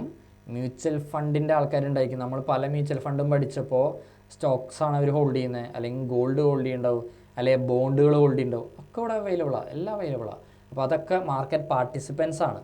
ഓക്കെ, അതുപോലെ തന്നെ ഫോറിൻ ഇൻസ്റ്റിറ്റ്യൂഷണൽ ഇൻവെസ്റ്റേഴ്സ് എന്ന് പറയും. ഇപ്പോൾ ബ്ലാക്ക് റോക്ക് പോലുള്ള ഫോറിൻ കമ്പനികൾ ഇവിടെ വാങ്ങുകയും വിൽക്കുകയും ചെയ്യുന്നുണ്ടായിരിക്കും. ബ്ലാക്ക് റോക്കിൻ്റെ മ്യൂച്വൽ ഫണ്ട് ഇപ്പോൾ അവൈലബിൾ ആണ്. അപ്പോൾ അവരും ഇതിൻ്റെ പാർട്ടിസിപ്പൻസ് ആണ്. LIC പോലുള്ള ഇൻഷുറൻസ് കമ്പനികളുണ്ടാകും, അവരെ ഇൻവെസ്റ്റേഴ്സ് അല്ലെങ്കിൽ ഇൻസ്റ്റിറ്റ്യൂഷണൽ ഇൻവെസ്റ്റേഴ്സ് എന്നുള്ള വാക്കുകൊണ്ട് ഉപയോഗിക്കും. ഇപ്പോൾ ഇൻസ്റ്റിറ്റ്യൂഷണൽ ഇൻവെസ്റ്റേഴ്സ് എന്നുള്ള വാക്ക് വരുമ്പോൾ അതൊരു നമ്മുടെ വിദ്യാഭ്യാസ സ്ഥാപനമായിട്ട് എടുക്കരുത്. അതിങ്ങനെ വലിയ ഇൻവെസ്റ്റേഴ്സ് എന്ന് പറയുന്ന ഒരു പേര് കൂടിയാണ്. ഇൻസ്റ്റിറ്റ്യൂഷൻ എന്നുള്ള വാക്ക് വരാൻ കാരണം അവർ സ്റ്റോക്കിനെ പറ്റി പഠിക്കുകയും റിസർച്ച് ചെയ്യുകയും ചെയ്യുന്നുണ്ട്. അതുകൊണ്ടാണ് ഇൻസ്റ്റിറ്റ്യൂഷണൽ ഇൻവെസ്റ്റേഴ്സ് എന്ന് പറയുന്നത്. അത് നമുക്ക് വരും ഒരു ട്രേഡിൽ കൂടി ഉണ്ട്, ഒരു എന്താ പറയുക, അങ്ങനത്തെ ഒരു ഷീറ്റിലും കൂടി ഉണ്ട്. ഓക്കെ, അപ്പോൾ അതാണ് primary market and secondary market. ഇനി വരുന്നത് എന്തിനാ നമ്മൾ സ്റ്റോക്ക് മാർക്കറ്റിൽ ഇൻവെസ്റ്റ് ചെയ്യണേ? ഇത് കുറച്ച് ചിലപ്പോൾ അറിയായിരിക്കാം. അപ്പോൾ നമുക്ക് ഒരു സ്റ്റോക്ക് ഒന്നാമത്തെ എന്ന് വെച്ച് കഴിഞ്ഞാൽ ഇൻഫ്ലേഷനെ കട്ട് ചെയ്യാനാണ്, അല്ലെങ്കിൽ ഇൻഫ്ലേഷനിൽ നിന്നും ബീറ്റ് ഇൻഫ്ലേഷൻ എന്നുള്ള സംഭവം കൂടി ഉണ്ട്. ഇതൊക്കെയാണ് കാര്യങ്ങൾ. സിമ്പിളായിട്ട് പറയുകയാണെങ്കിൽ നമുക്ക് FDയിൽ ഇട്ട് കഴിഞ്ഞാൽ 7%, 8% ആയിരിക്കും. സേവിങ്സ് അക്കൗണ്ടിൽ ഇട്ട് കഴിഞ്ഞാൽ ചിലപ്പോൾ 3%, 2% ചിലപ്പോൾ ഒന്നും ഉണ്ടാവില്ല. അപ്പോൾ ഇത് കേട്ടിട്ടുണ്ടായിരിക്കും, പൈസയായിട്ട് സേവ് ചെയ്യുന്നതാണ് ഏറ്റവും വലിയ മണ്ടത്തരം എന്ന് കേട്ടിട്ടുണ്ടായിരിക്കും. അത് അല്ല എന്നുള്ള എതിരഭിപ്രായമുള്ള ആരെങ്കിലും ഉണ്ടെങ്കിൽ ഞാൻ തർക്കിക്കുന്നില്ല, ഞാൻ പറയാണ്, അങ്ങനെയാണ് കൂടുതൽ ആൾക്കാരും പറയുന്നത്. ഞാൻ അങ്ങനെ തന്നെയാണ് വിശ്വസിക്കുന്നത്. കാരണം പൈസയായിട്ട് ഞാനിപ്പോൾ 100 തന്നെ 100 ആയിട്ട് ഇന്ന് വീട്ടിലെടുത്ത് വെച്ച് നോക്കി, അപ്പോൾ അടുത്ത കൊല്ലം അതിൻ്റെ പർച്ചേസിങ് പവർ കുറയും. 100 രൂപയ്ക്ക് 200 ലിറ്റർ പെട്രോൾ കിട്ടിയിട്ടുണ്ടെങ്കിൽ വിചാരിക്കുക അടുത്ത കൊല്ലം 1 ലിറ്റർ കിട്ടില്ല, അടുത്ത കൊല്ലം 900 ml ആയിരിക്കും കിട്ടുക. അപ്പോൾ 100 രൂപയുടെ പർച്ചേസിങ് പവർ അവിടെ കുറയുന്നുണ്ട്. അപ്പോൾ അങ്ങനെ പൈസയായിട്ട് എടുത്ത് വെച്ചാൽ അങ്ങനെ പ്രശ്നമുണ്ട്. അപ്പോൾ അതിനെ ആ ഒരു പവർ കുറയാതെ സംരക്ഷിക്കാൻ വേണ്ടിയിട്ട് നമ്മൾ ഗോൾഡിലോ സിൽവറിലോ സേവിങ്സ് അക്കൗണ്ടിലോ FDയിലോ അവിടെ എവിടെയെങ്കിലൊക്കെ കൊണ്ടിടും. പക്ഷേ ഈ FD തരുന്ന റിട്ടേനെക്കാട്ടിയും സേവിങ്സ് അക്കൗണ്ട് തരുന്ന റിട്ടേനെക്കാട്ടിയും മുകളിലായിരിക്കും സ്റ്റോക്കുകൾ തരുന്ന റിട്ടേൺ. കാരണം നിങ്ങൾ കേട്ടിട്ടുണ്ടാവും, 20 കൊല്ലം മുന്നേ കൊട്ടാക്കിൻ്റെ സ്റ്റോക്കിൽ ഞാൻ 1 ലക്ഷം രൂപ ഇട്ടിരുന്നെങ്കിൽ ഇന്ന് 20 കോടി രൂപയായി മാറിയേനെ, അല്ലെങ്കിൽ 10 കോടിയായിട്ട് മാറിയേനെ. അങ്ങനത്തെ പല കാര്യങ്ങളും കേട്ടിട്ടുണ്ടാവും. അത് ഉള്ളതൊക്കെ തന്നെയാണ്, നമുക്കിപ്പോൾ ഇങ്ങനെ വിളിച്ച് പറയാനേ പറ്റുള്ളൂ. അപ്പോൾ അത് വിളിച്ച് പറയുന്നതിന് പകരം നമ്മൾ ചെയ്യുന്നതിന് വേണ്ടിയിട്ട് ഞാനൊരു ചൈനീസ് പ്രൊവർബും കൂടിയും പറഞ്ഞിട്ടുണ്ടായിരുന്നു. The best time to plant a tree was 20 years ago, the second best time is now. അപ്പോൾ ഇപ്പോൾ തുടങ്ങാന്നുള്ളതാണ് എല്ലാത്തിൻ്റെയും ഫണ്ടമെൻ്റൽ ആയിട്ടുള്ള ഒരു പരിപാടി, ഇൻവെസ്റ്റ്മെൻറ്റ് എന്നുള്ള വാക്ക് വന്നു കഴിഞ്ഞാൽ. അപ്പോൾ ബേസിക്കലി ഈ സംഭവങ്ങളെ ബീറ്റ് ചെയ്യാൻ വേണ്ടിയിട്ടാണ്, ഇൻഫ്ലേഷനെ ബീറ്റ് ചെയ്യാൻ വേണ്ടിയിട്ട്, പിന്നെ നേരത്തെ പറഞ്ഞ കമ്പനിയുടെ ഒരു പാർഷ്യൽ ഓണറായിട്ട് മാറുന്നതിന് വേണ്ടിയിട്ട്. ഇപ്പോൾ കമ്പനിയുടെ പാർഷ്യൽ ഓണറായിട്ട് മാറിക്കൊണ്ട് നമുക്ക് പ്രത്യേകിച്ച് ഗുണമൊന്നുമില്ല, എന്നാലും വേറൊരു ഗുണമുണ്ട്, ഇതിലുള്ളതല്ല എന്നാലും പറയാം. ഡിവിഡൻഡ് എന്നുള്ള വാക്ക് കേട്ടിട്ടുണ്ട്. ഡിവിഡൻഡ്, കമ്പനിയുടെ പാർഷ്യൽ ഓണറായി മാറിക്കഴിഞ്ഞാൽ ഡിവിഡൻഡ് എന്നുള്ളൊരു സംഭവം കൂടിയും അവിടെ ഉണ്ട്. ആരെങ്കിലും കേട്ടിട്ടുണ്ടോ? അതായത് തീർച്ചയായിട്ടും, അതായത് ഈ കൊല്ലം കമ്പനി ഒരു 100 കോടി രൂപ പ്രോഫിറ്റ് ഉണ്ടാക്കി എന്ന് വിചാരിക്കുക. അപ്പോൾ കമ്പനി ഹാപ്പിയാണ്. അപ്പോൾ കമ്പനി വിചാരിച്ചു അതിൽ നിന്ന് ഒരു 10 കോടി രൂപ എടുത്തിട്ട് എൻ്റെ ഇൻവെസ്റ്റേഴ്സ്, ആരെൻ്റെ ഇൻവെസ്റ്റേഴ്സ്, എൻ്റെ സ്റ്റോക്ക് ഹോൾഡ് ചെയ്യുന്ന വ്യക്തികൾ, അപ്പോൾ അവർക്ക് എല്ലാവർക്കും 10 കോടി വെച്ചിട്ടല്ല, 10 കോടിനെ കീറി മുറിച്ച് എല്ലാവർക്കും സ്പ്ലിറ്റ് ചെയ്ത് കൊടുക്കാമെന്ന് വിചാരിക്കുക. ആ ഒരു പരിപാടിയാണ് ഡിവിഡൻഡ് എന്ന് പറയുന്നത്. അതൊരു സ്റ്റോക്കിൻ്റെ വാല്യൂൻ്റെ ചിലപ്പോൾ 2% ആയിരിക്കാം, ചിലപ്പോൾ 1% ആയിരിക്കാം. അത് നമ്മൾ ഡിസ്കസ് ചെയ്തിട്ടുണ്ടെന്ന് തോന്നുന്നുണ്ട് ഒരു ക്ലാസ്സിൽ, ഉണ്ടോ? എനിക്ക് ഓർമ്മയില്ല. ഓക്കെ, അപ്പോൾ കമ്പനി അതിൻ്റെ പ്രോഫിറ്റിൻ്റെ ഒരംശം അതിൻ്റെ ഷെയർ ഹോൾഡേഴ്സിന് കൊടുക്കുന്ന ഒരു പരിപാടിയാണ് ഡിവിഡൻറ്റ്. അത് എല്ലാ സ്റ്റോക്കും കൊടുക്കുന്നില്ല, ഒരു നിർബന്ധമില്ല അത് കൊടുക്കണമെന്ന്, ഒരു നിർബന്ധമില്ല അത് കൊടുക്കണമെന്ന്. വേണമെങ്കിൽ കൊടുക്കാം, വേണമെങ്കിൽ കൊടുക്കണ്ട. അതെന്തിനാണ് കൊടുക്കുന്നതെന്ന് വെച്ച് കഴിഞ്ഞാൽ ഇൻവെസ്റ്റേഴ്സിനെ അട്രാക്ട് ചെയ്യാൻ തന്നെയാണ്. അപ്പോൾ TCSനൊക്കെ എനിക്ക് തോന്നുന്നു ഒരു 5-6% ഡിവിഡൻറ്റ് ഉണ്ട് തോന്നുന്നുണ്ട്. പിന്നെ നല്ല ഡിവിഡൻ്റുള്ള ഒരു സ്റ്റോക്ക് വേദാന്ത എന്ന് പറഞ്ഞ സ്റ്റോക്ക് ഉണ്ട്. 13% ഉദ്ദേശിക്കുന്നത് ആ സ്റ്റോക്കിൻ്റെ അതായത് 100 രൂപയാണ് സ്റ്റോക്കിൻ്റെ വില എന്നുണ്ടെങ്കിൽ 13 രൂപ ഡിവിഡൻ്റായിട്ട് തരും. സ്റ്റോക്ക് ഗ്രോ ചെയ്യുന്നത് വേറെ, അത് കൂടാതെ എക്സ്ട്രാ തരുന്ന സംഭവമാണ് ഡിവിഡൻറ്റ്.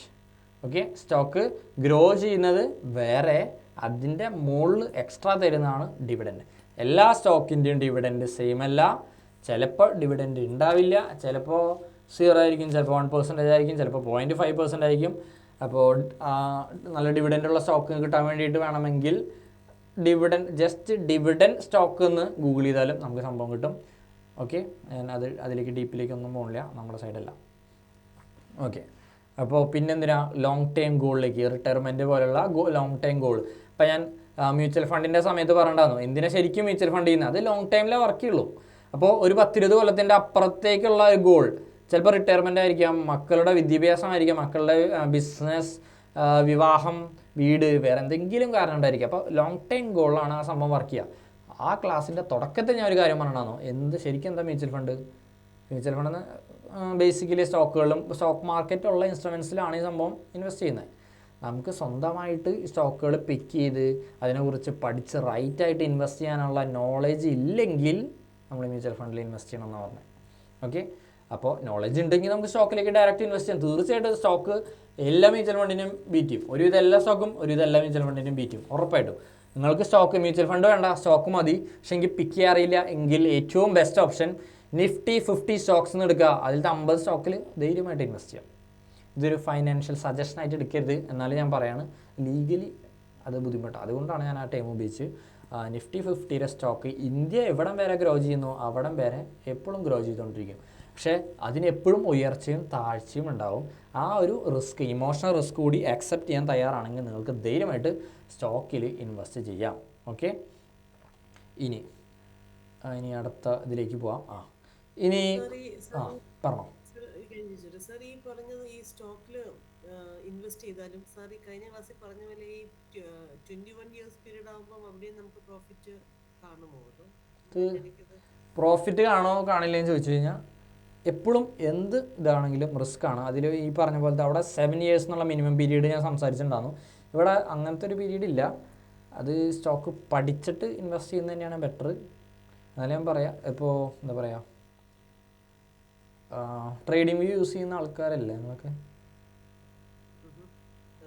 ഓക്കെ, അപ്പോൾ Nifty 50 സ്റ്റോക്കിൽ നിന്ന് ജസ്റ്റ് സെർച്ച് ചെയ്തിട്ട് അതിലത്തെ കുറച്ച് സ്റ്റോക്ക് ആക്സിസ് ബാങ്കോ അല്ലെങ്കിൽ കൊട്ടാക്കോ റിലയൻസോ HDFCയോ അതേതെങ്കിലും എടുത്ത് നോക്കിയിട്ട് അതിൽ ഡെയിലി ടൈം ഫ്രെയിമോ വീക്കിലി ടൈം ഫ്രെയിമോ ഇട്ട് കഴിഞ്ഞാൽ നമുക്ക് കാണാൻ പറ്റും അതിൻ്റെ ഗ്രോത്ത് നല്ല രീതിയിൽ ഇങ്ങനെയൊക്കെ മുകളിലേക്ക് തന്നെ ആയിരിക്കും പോവുക. അത് Nifty 50 സ്റ്റോക്സിൽ പെടുന്നത് കാരണം കൊണ്ട് അത് ശരിക്കും ഇന്ത്യയുടെ എക്കോണമി എന്ന് പറഞ്ഞു കഴിഞ്ഞാൽ ഡയറക്റ്റ് റിഫ്ലക്റ്റ് ചെയ്യുന്നത് Nifty 50 സ്റ്റോക്കാണ്. ഓക്കെ, അപ്പോൾ അത് റിസ്ക് ഉണ്ടെന്ന് ചോദിച്ചാൽ തീർച്ചയായിട്ടും റിസ്ക് ഉണ്ട്, പക്ഷേ മുകളിലേക്ക് തന്നെയാണ് ഗ്രോത്ത്. എനിക്ക് അത് 100% സേഫ് ആണെന്ന് ഒരിക്കലും പറയാൻ പാടില്ല, അതുകൊണ്ടാണ് ഞാൻ പറയാത്തത്. ഓക്കെ, പേഴ്സണലി ഞാനതിൽ വിശ്വസിക്കുന്നു, അതുകൊണ്ട്.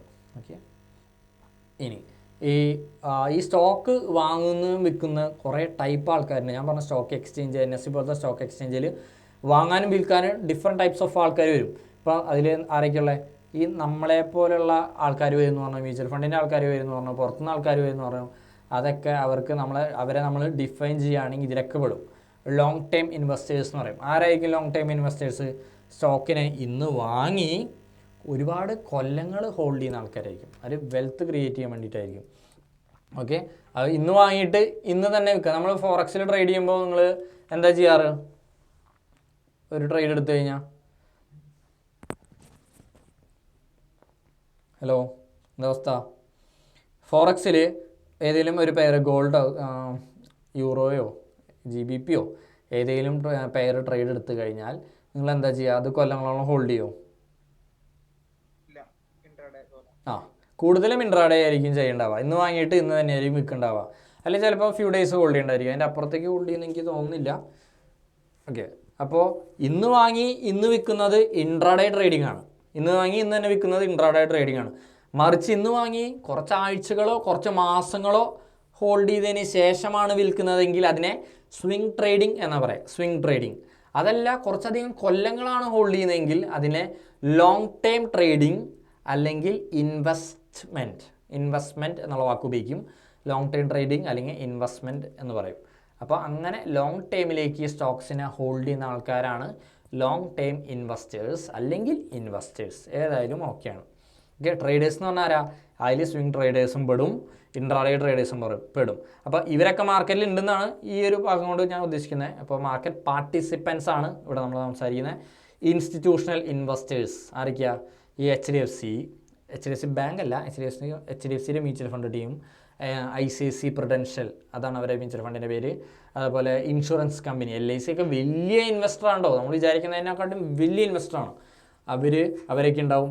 ബാങ്കുകൾ, നമ്മൾ ബാങ്കിൽ ഇപ്പോൾ പൈസ FDന്ന് അല്ലെങ്കിൽ സേവിങ്സിൽ പൈസ ഇട്ടു, അവരെല്ലാ പൈസയായിട്ടല്ല ഹോൾഡ് ചെയ്യുന്നത്. ബാങ്കിന് അറിയാം പൈസയായിട്ടല്ല ഹോൾഡ് ചെയ്യേണ്ടതെന്ന്.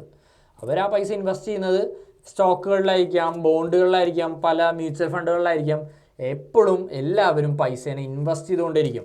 അതാണ് ഞാൻ പറഞ്ഞത്, നമ്മൾ പൈസയായിട്ട് സേവ് ചെയ്യാൻ വേണ്ടിയിട്ട് സേവിങ്സ് അക്കൗണ്ടിലിടും. ബാങ്ക് എന്താ ചെയ്യുക? ബാങ്ക് ആ പൈസ എടുത്ത് ട്രേഡ് ചെയ്യും.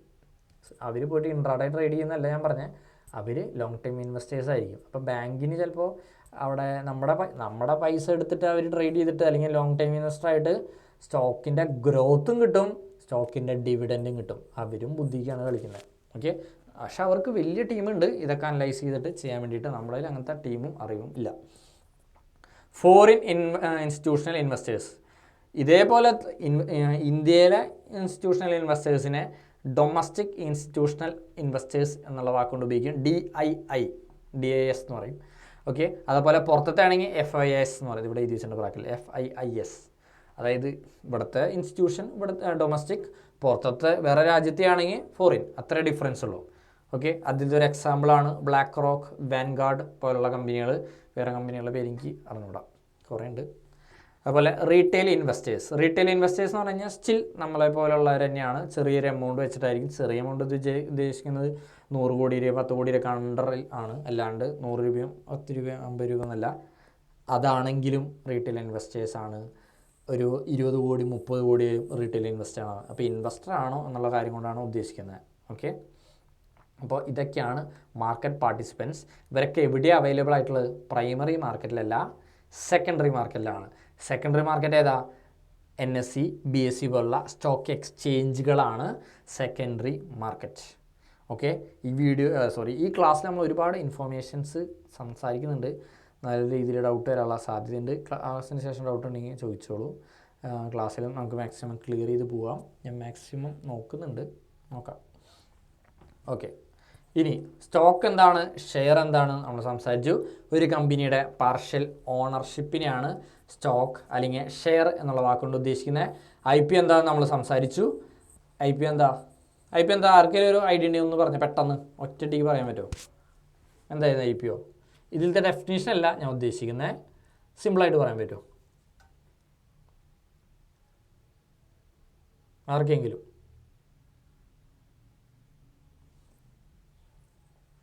ആരും ഉണ്ടല്ലേ?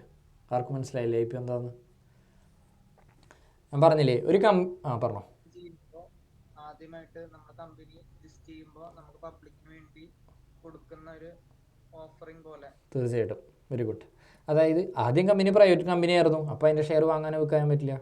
പിന്നെ കമ്പനി പബ്ലിക്കലി ലിസ്റ്റഡ് കമ്പനി, അത് സ്റ്റോക്ക് മാർക്കറ്റിൽ എത്തി കമ്പനി കഴിഞ്ഞാൽ നമുക്ക് ആർക്കും വാങ്ങാം ആർക്കും വിൽക്കാം. എത്തുന്ന ആ പ്രോസസ്സാണ് IPO കേട്ടോ. Company shares offers its shares to the public for the first time. Okay, പിന്നെ മാർക്കറ്റ് ക്യാപിറ്റലൈസേഷൻ കേട്ടിട്ടുണ്ടാവും. മാർക്കറ്റിൻ്റെ വാല്യുവേഷനാണ് കണക്കാക്കുന്നത്. ശരിക്കും അത് ടോട്ടൽ വാല്യുവേഷൻ അല്ല, സ്റ്റോക്ക് മാർക്കറ്റിൽ ലിസ്റ്റ് ചെയ്ത ഷെയറുകൾ ഇൻറ്റു നമ്പർ ഓഫ് ഷെയർസ്. അതായത് അത് മനസ്സിലായോ? ഇത് വായിച്ച് മനസ്സിലായെന്ന് വിചാരിക്കുന്നു. സ്റ്റോക്ക് മാർക്കറ്റിൽ ഉള്ള ഷെയറുകളുടെ ടോട്ടൽ വാല്യൂ. ചിലപ്പോൾ കമ്പനിയുടെ 100% സ്റ്റോക്ക് മാർക്കറ്റിൽ ഉണ്ടാവില്ല, ചിലപ്പോൾ എന്നല്ല 90% കേസുകൾ ഉണ്ടാവില്ല. അതിൽ നിന്നൊരു പോർഷൻ ആയിരിക്കും സ്റ്റോക്ക് മാർക്കറ്റിൽ ഉണ്ടാവുക. അപ്പോൾ ഈ പോർഷൻ്റെ വാല്യൂ ആണ് കേട്ടോ ഉദ്ദേശിക്കുന്നത്, ഈ പോർഷൻ്റെ വാല്യൂ ആണ് ഉദ്ദേശിക്കുന്നത് മാർക്കറ്റ് ക്യാപിറ്റലൈസേഷൻ കൊണ്ട്. പിന്നെ ഇതിൽ കുറച്ച് ഒരു ഫണ്ടമെൻ്റലായിട്ടുള്ള കുറച്ച് കാര്യങ്ങളുണ്ട്. ഇത് നല്ല കോംപ്ലിക്കേഷൻ സ്റ്റിൽ തരാൻ സാധ്യതയുണ്ട്. നമുക്കത് ഒരുപാട് ഇതിലേക്ക് ഞാൻ പോകുന്നില്ല, ഞാൻ സിമ്പിളായിട്ട് തന്നെയാണ് പറയാൻ ഉദ്ദേശിക്കുന്നുള്ളൂ. ഇപ്പോൾ പി റേഷ്യോ പറയുന്നതിനായിട്ട് മുൻപ് ഈ ഏണിങ്സ് പെർ ഷെയർ എന്നുള്ള വാക്ക് ഞാൻ ഉപയോഗിക്കുന്നുണ്ട്.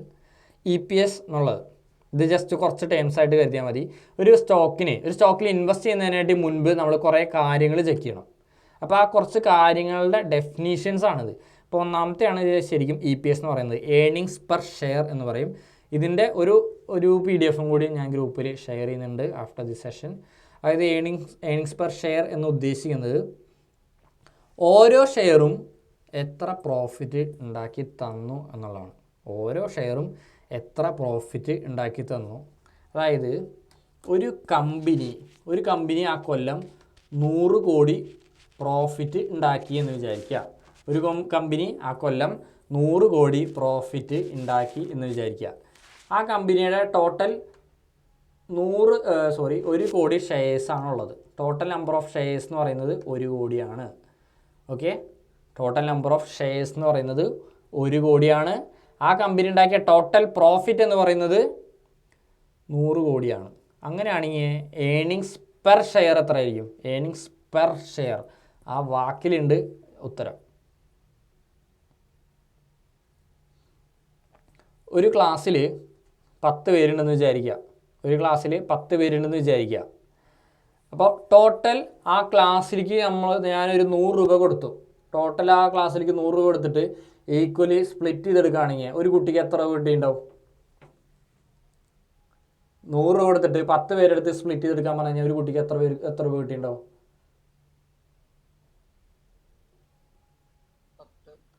10. അതെങ്ങനെ കിട്ടിയേ? ടോട്ടൽ കുട്ടികൾ നോക്കി, ടോട്ടൽ പൈസ നോക്കി. അപ്പോൾ ടോട്ടൽ പൈസ ഡിവൈഡ് ബൈ ആ കുട്ടികളുടെ എണ്ണം അല്ലേ? അതായത് അല്ലേ, അങ്ങനെയല്ല കിട്ടിയേ അല്ലേ? ആണ്. അതേപോലെ കമ്പനി ഉണ്ടാക്കിയ ടോട്ടൽ ഷെയർ, ആ 100 രൂപ കുട്ടികൾക്ക് കൊടുത്ത 100 രൂപയാണ് കമ്പനി ഉണ്ടാക്കിയ total share divided by number of കുട്ടികളാണ് നമ്മൾ നേരത്തെ കൊടുത്തത്. അതിന് പകരം നമ്പർ ഓഫ് ഷെയർസ് കൊടുത്തു. അപ്പോൾ അവിടെ ഒരു പെർ ഹെഡ് കിട്ടിയ രൂപ എത്രയായിരുന്നു അവിടെ? Per head. അതേപോലെ തന്നെ ഇവിടെ പെർ സ്റ്റോക്കിൻ്റെ മുകളിൽ കിട്ടിയ പ്രോഫിറ്റ്, അതാണ് ഉദ്ദേശിക്കുന്നത്. ഓരോ സ്റ്റോക്കിൻ്റെ മുകളിലും എത്ര പ്രോഫിറ്റ് കിട്ടി. സ്റ്റോക്ക് ഒരു അസറ്റ് ആണല്ലോ. അപ്പോൾ സ്റ്റോക്ക് എന്ന സിംഗിൾ അസറ്റിൻ്റെ മുകളിൽ ഉണ്ടാക്കിയ പ്രോഫിറ്റ് എന്നതാണ് ഏണിങ്സ് പെർ ഷെയർ എന്നതുകൊണ്ട് ഉദ്ദേശിക്കുന്നത് കേട്ടോ. ഏണിങ്സ് പെർ ഷെയർ ഇത് കാണാതെ പഠിക്കൊന്നും വേണ്ട. ഇത് ചിലപ്പോൾ എത്ര ഓർമ്മയുണ്ടെങ്കിലും 2 ആഴ്ച കഴിഞ്ഞാൽ മറക്കും മാക്സിമം. ഓക്കെ, പക്ഷേ ആ വാക്കിലുണ്ട് അതൊന്ന് ഏണിങ്സ് പെർ ഷെയർ എന്നുള്ള സംഭവം അവിടെ ഉണ്ട്. ഓക്കെ, അതാണ് EPS. ഇനി പ്രൈസ് ടു ഏണിങ്സ് എന്ന് പറഞ്ഞാൽ പി റേഷ്യോ. ഇത് ഭയങ്കര ഫേമസ് ആണ്. ഇതെന്തിനാണെന്ന് വെച്ചാൽ നമ്മളൊരു റേഷ്യോ എടുക്കും. റേഷ്യോ എടുത്തിട്ട് ആ സ്റ്റോക്ക് എക്സ്പെൻസീവ് ആണോ അണ്ടർ വാല്യൂഡ് ഓവർ വാല്യൂഡ് എന്നൊക്കെ കേട്ടിട്ടുണ്ടോ? അണ്ടർ വാല്യൂഡ് എന്ന് വിചാരിച്ചു കഴിഞ്ഞാൽ ഇപ്പോൾ പോളോ എന്നുള്ള കാർ എല്ലാവർക്കും അറിയാമല്ലോ. നോർമൽ പോളോ എന്നുള്ള ഫോക്സ്വാഗൻ്റെ കാർ എല്ലാവർക്കും അറിയാമെന്ന് വിചാരിക്കുന്നു. ആ കാറിൻ്റെ വില ഞാൻ പറയുന്നത്, എൻ്റെ കയ്യിൽ ഒരു വൈറ്റ് പോളോ ഉണ്ട് TSI. അപ്പോൾ അതിൻ്റെ വില 20 ലക്ഷമാണെന്ന് വിചാരിക്കുക. ഇത് വില കൂടുതലാണോ കുറവാണോ? നമുക്കൊന്ന് റെസ്പോൺസീവായിട്ട് നിൽക്കുകയാണെങ്കിൽ, ചാറ്റ് ബോക്സ് ഞാൻ കാണുന്നില്ല കേട്ടോ, സോറി. നമുക്കൊന്ന് പെട്ടെന്ന് ക്ലിയർ ചെയ്ത് പോകാം. 20 ലക്ഷം പോളോ കാർ അറിയാത്തവരാണോ? ഇനി പോളോ കാർ അറിയാമെന്ന് വിചാരിക്കുന്നു. അതിൻ്റെ വേറെ കൂടുതലാണ്. അപ്പോൾ ഏകദേശം എത്ര ഉദ്ദേശിക്കുന്നുണ്ടാവുക? ഒരു 6, 8 അല്ലേ 10? ഓക്കെ എന്ന് വിചാരിക്കും. അതെ, ഓക്കെ. അപ്പോൾ ഇത് കൂടുതലാണ്. അതായത് നമ്മുടെ ഒരു എക്സ്പെക്റ്റേഷൻ്റെ മുകളിലേക്കാണ് അവിടെ കേൾക്കുന്നത്. അപ്പോൾ ഇത് ഓവർ വാല്യൂഡ് എന്ന് പറയാം. Over valued. മറിച്ച് പോളോ കാറിൻ്റെ വില ഒരു 1 ലക്ഷം രൂപയാണെന്ന് വിചാരിക്കുക. പെർഫെക്റ്റ് കണ്ടീഷൻ, അത് വില കുറവാണ്. പെർഫെക്റ്റ് കണ്ടീഷൻ എന്നുള്ള വാക്ക് ഉപയോഗിച്ചിട്ട് വില കുറവാണ്. അത് അണ്ടർ വാല്യൂഡ് എന്നുള്ളതാണ്. Under valued. അപ്പോൾ ഓവർ വാല്യൂഡ് വാങ്ങുമോ നിങ്ങൾ? 2 കാറും പെർഫെക്റ്റ് കണ്ടീഷനിലാണ് നിൽക്കുന്നത്. 2 കാറും അടിപൊളി കണ്ടീഷൻ, സെയിം കണ്ടീഷനാണെന്ന് വിചാരിക്കുക. ഒരെണ്ണം 1 lakh, ഒരെണ്ണം 20 lakh. അപ്പോൾ ഒരെണ്ണം എന്താ, ഇത് ഓവർ വാല്യൂഡാ, ഇതല്ല ഇതിൻ്റെ പ്രൈസ്. ഇതിന് എന്താ പറയുക, ഇത് നമ്മൾ വിചാരിക്കുന്ന പ്രൈസിനെക്കാട്ടിയും അല്ലെങ്കിൽ അതിന് എന്താ പറയുക, ഒരു ടൈം മിസ്സായി, സാധാരണ ഉണ്ടാകുന്ന പ്രൈസിനായിട്ട് ഭയങ്കര കൂടുതലാണെങ്കിൽ അതിനെ ഓവർ വാല്യൂഡ് എന്ന് പറയും. ആ ഒരു ലെവലിനെക്കാട്ടിയും ഭയങ്കര കുറവാണെങ്കിൽ അതിനെ അണ്ടർ വാല്യൂഡ് എന്ന് പറയും. അതുപോലെ തന്നെ അപ്പോൾ ഇതൊക്കെ നോക്കിയിട്ട്, അപ്പോൾ ഓവർ വാല്യൂഡ് ആരും പോയി വാങ്ങേണ്ട ആവശ്യമില്ല, നമ്മൾ അണ്ടർ വാല്യൂഡാണ് വാങ്ങേണ്ട ആവശ്യം. ഓക്കെ, കണ്ടീഷൻ പെർഫെക്റ്റ് എന്നുള്ള പറഞ്ഞിട്ടുണ്ട്. അപ്പോൾ ഈ സ്റ്റോക്കിൻ്റെ ഉള്ളിലും അങ്ങനെയുണ്ട്. അപ്പോൾ ഒരു സ്റ്റോക്ക് ഓവർ വാല്യൂഡ് ആയിട്ടാണോ നിൽക്കുന്നത്, അണ്ടർ വാല്യൂഡ് ആയിട്ടാണോ നിൽക്കുന്നത് എന്ന് കണ്ടുപിടിക്കാനുള്ള ഒരു മാത്തമാറ്റിക്കൽ ഫോർമുല എന്ന് വേണമെങ്കിൽ പി റേഷ്യോ എന്നുള്ളതുകൊണ്ട് ഉദ്ദേശിക്കാം. അത് കണ്ടുപിടിക്കാനുള്ള ഫോർമുല ആണ് share price divided by earnings per share. Earnings per share നമ്മൾ നേരത്തെ കണ്ടുപിടിച്ചിട്ടുണ്ടാവും. അപ്പോൾ ഏത് സ്റ്റോക്കിൻ്റെ പി റേഷ്യോ ആണ് അറിയേണ്ടത്, അതിൻ്റെ പ്രൈസ്, സ്റ്റോക്കിൻ്റെ ഇപ്പോഴത്തെ price divide by earnings per share. Okay, അതാണ്. അപ്പോൾ അത് നോക്കിയിട്ടാണ് സ്റ്റോക്ക് ഓവർ വാല്യൂഡ് ആണോ അണ്ടർ വാല്യൂഡ് ആണോ എന്ന് നോക്കാം. അപ്പോൾ ഇത് നോക്കുമ്പോൾ നോർമലി ഒരു 30, ഈ റേഷ്യോ നോക്കുമ്പോൾ ഒരു 30, 25 ആ ഒരു റേഞ്ചിൽ കിടക്കുകയാണെങ്കിൽ, ആ റേഷ്യോ കേട്ടോ 30, 25 ഒക്കെ കിടക്കുകയാണെങ്കിൽ സ്റ്റോക്ക് വാങ്ങാൻ പറ്റിയ ഒരു സമയമാണ് എന്നാണ് വാരൻ ബഫറ്റ് പോലുള്ള ആൾക്കാർ പറയുന്നത്. ഓക്കെ, അപ്പോൾ എന്താ പറയുക, പി റേഷ്യോ എന്ന് പറയുന്നത് ഒരു 30, 25 ആ റേഞ്ചിലാണ് വേണ്ടത്. പക്ഷേ ഇത് ഒരു യൂണിവേഴ്സിറ്റി സംസാരിക്കുന്നതാണ്. പക്ഷേ നമുക്ക് പ്രാക്ടിക്കലി ചിലപ്പോൾ ചെറിയൊരു ചേഞ്ചസ് വരാം, ചിലപ്പോൾ 40ലേക്കും 45ലേക്കും കിടക്കാം. അപ്പോൾ അതിൻ്റെ ബാക്കി ആ ഒരു മേഖലയിലുള്ള അതിൻ്റെ കോമ്പറ്റീറ്റേഴ്സിനെ വെച്ച് കമ്പയർ ചെയ്തിട്ടൊക്കെയാണ് നമ്മൾ നോക്കുക. അതിൻ്റെ ഒരു വിത്ത് എക്സാമ്പിൾ നമ്മൾ ഇത് ഡെഫിനേഷൻസ് പറഞ്ഞതിന് ശേഷം ഞാൻ കാണിച്ചു തരാം. ഓക്കെ, ഇനി ഡിവിഡൻഡ് എന്നുള്ള ടൈം ഞാൻ നേരത്തെ പറഞ്ഞു, കമ്പനി അവരുടെ പ്രോഫിറ്റിൻ്റെ ഒരു ഷെയർ നമ്മളെപ്പോലുള്ള ഷെയർ ഹോൾഡേഴ്സിന് ഒരു സന്തോഷത്തിൻ്റെ പുറത്ത് തരുന്ന, എന്താ പറയുക, സന്തോഷത്തിൻ്റെ പുറത്ത് നമുക്ക് എന്താ പറയുക ഷെയർ ചെയ്ത് തരുന്ന ഒരു പരിപാടിയാണ് ശരിക്കും ഡിവിഡൻഡ് എന്നുള്ളൊരു ഇതുകൊണ്ട് ഉദ്ദേശിക്കുന്നത്. ഓക്കെ, ഡിവിഡൻഡ് സംസാരിച്ചായതുകൊണ്ട് കൂടുതൽ സംസാരിക്കുന്നില്ല. ബുൾ മാർക്കറ്റും ബെയർ മാർക്കറ്റും എന്താണെന്ന് അറിയായിരിക്കും എന്തായാലും. ബുള്ളും ബെയർ അറിയില്ലേ?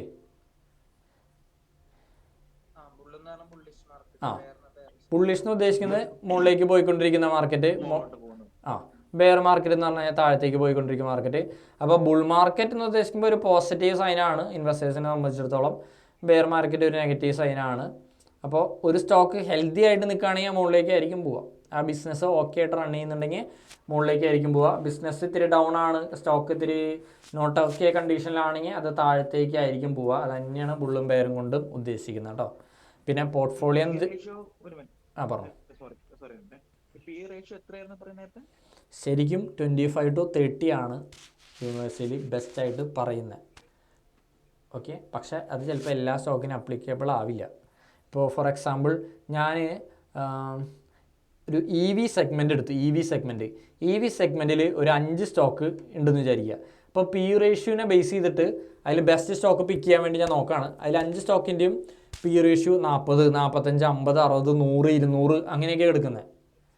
അപ്പോൾ നമുക്ക് അതിലുള്ളതിൽ കുറവെടുക്കാനേ പറ്റുള്ളൂ, അല്ലാതെ ചിലപ്പോൾ 20, 35 ഇല്ലെങ്കിൽ കേട്ടോ.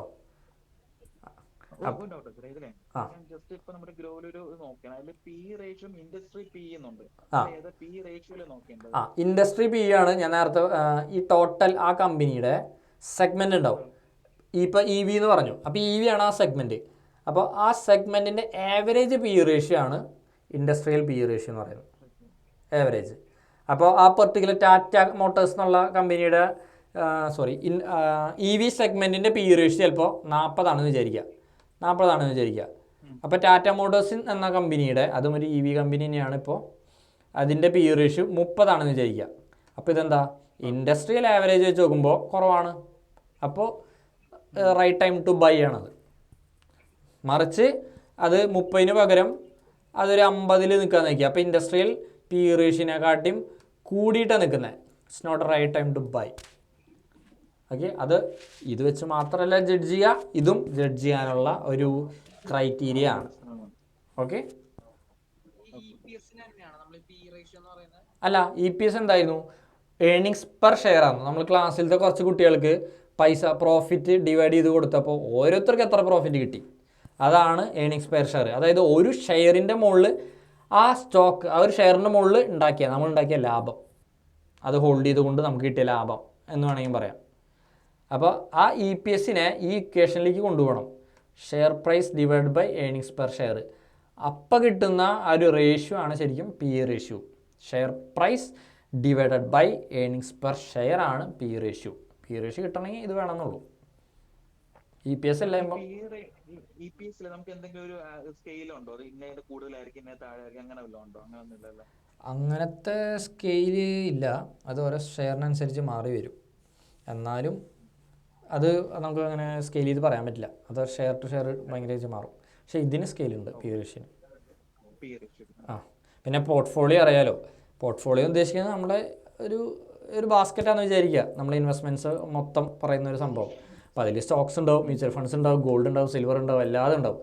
അപ്പോൾ അതിൽ പ്രായം എന്നുള്ള സംഭവം കൂടി കൺസിഡർ ചെയ്യണം. നമ്മൾ യങ് ആയിട്ട് നിൽക്കുന്ന ആളുകളാണെങ്കിലാണ് 50%ഓ അതിലധികമോ പോർട്ട്ഫോളിയോയിൽ സ്റ്റോക്ക് ഉണ്ടാവാൻ പാടുള്ളൂ. അതായത് എൻ്റെ കയ്യിൽ 1 കോടി രൂപയാണ് ടോട്ടൽ ഇൻവെസ്റ്റ് ചെയ്യാനുള്ളതെങ്കിൽ 50 ലക്ഷം എനിക്ക് സ്റ്റോക്കിൽ ഇൻവെസ്റ്റ് ചെയ്യാം. എപ്പോൾ? എൻ്റെ പ്രായം 30-ൻ്റെ ഉള്ളിൽ നിൽക്കുകയാണെങ്കിൽ മാത്രം. ഓക്കെ, 50% അല്ലെങ്കിൽ 30%, 40% ഒക്കെയാണ് പറയുന്നത്. 30 ഒക്കെയാണ് പ്രായം. 60-ൻ്റെ മുകളിലേക്ക് പോകുന്നുണ്ടെങ്കിൽ അത് 10% കട്ട് ചെയ്യണം. ഗോൾഡിലേക്ക് ആയിരിക്കണം കൂടുതൽ കൊണ്ടുപോകേണ്ടത്. ഓക്കെ, അപ്പോൾ അതല്ല, നമ്മൾ യങ് ഏജ് ആണെങ്കിൽ നമ്മുടെ അവിടുത്തെ ഗോൾഡ് 10%, 20-30 ഉള്ളിലാണ് ഗോൾഡ് പാടുള്ളൂ കേട്ടോ. അപ്പോൾ ഗോൾഡ് ഏറ്റവും ബെസ്റ്റ് തന്നെയാണ്. സ്റ്റിൽ അത് പ്രായത്തിനും നമ്മൾ എടുക്കാൻ തയ്യാറായ റിസ്കിനൊക്കെ അനുസരിച്ചാണ് പോർട്ട്ഫോളിയോ നമ്മൾ അറേഞ്ച് ചെയ്യേണ്ടത്. ഓക്കെ, ഇത് ക്വിക്കായിട്ട് പറഞ്ഞ കാര്യം മാത്രമാണ്. ഇത് വെച്ചിട്ട് പിറ്റേ ദിവസം പോയിട്ട് അങ്ങനെ അറേഞ്ച് ചെയ്യരുത്. അപ്പോൾ എന്ത് കാര്യം ചെയ്യാനായിട്ട് മുന്നേ ഏറ്റവും ഈസി സോഴ്സ് ഒന്നുമില്ലെങ്കിൽ ആരെങ്കിലും ചോദിക്കുക. അതേപോലെ അത് അറിവുള്ള ആൾക്കാരോട് ചോദിക്കണം. അതേപോലെ നമുക്ക് ChatGPTയോട് ചോദിക്കാം, നമുക്ക് യൂട്യൂബിൽ നോക്കാം. യൂട്യൂബിലാണെങ്കിലും അറ്റ്ലീസ്റ്റ് ഒരു 3-4 വീഡിയോ കണ്ടോളോ. ChatGPTയോട് ചോദിച്ചോളോ, കുറച്ച് ആൾക്കാരോട് ചോദിച്ചോളോ. ഓക്കെ, അല്ലെങ്കിൽ അതുമായിട്ടുള്ള ബന്ധപ്പെട്ട എഡ്യൂക്കേഷൻ എവിടെ നിന്നാണ് കിട്ടുക എന്നുണ്ടെങ്കിൽ അത് നേടിക്കോളോ. ഇതൊന്നിനും സമയമില്ലെങ്കിൽ മ്യൂച്വൽ ഫണ്ട് എന്നുള്ളതാണ് ഓപ്ഷൻ. മ്യൂച്വൽ ഫണ്ടിലും ഇങ്ങനത്തെ കുറച്ച് പ്രശ്നങ്ങളുണ്ട്, എന്നാലും കുറച്ചും കൂടി എളുപ്പമാണ്. ഇനി ബ്രോക്കറെ പോലുള്ള ആപ്പും നമ്മൾ നേരത്തെ പറഞ്ഞു, സറോദ ഗ്രോ സ്റ്റോക്സ് പോലുള്ളത്. അതാരാ? ഇൻ്റർമീഡിയേറ്ററിയാണ്.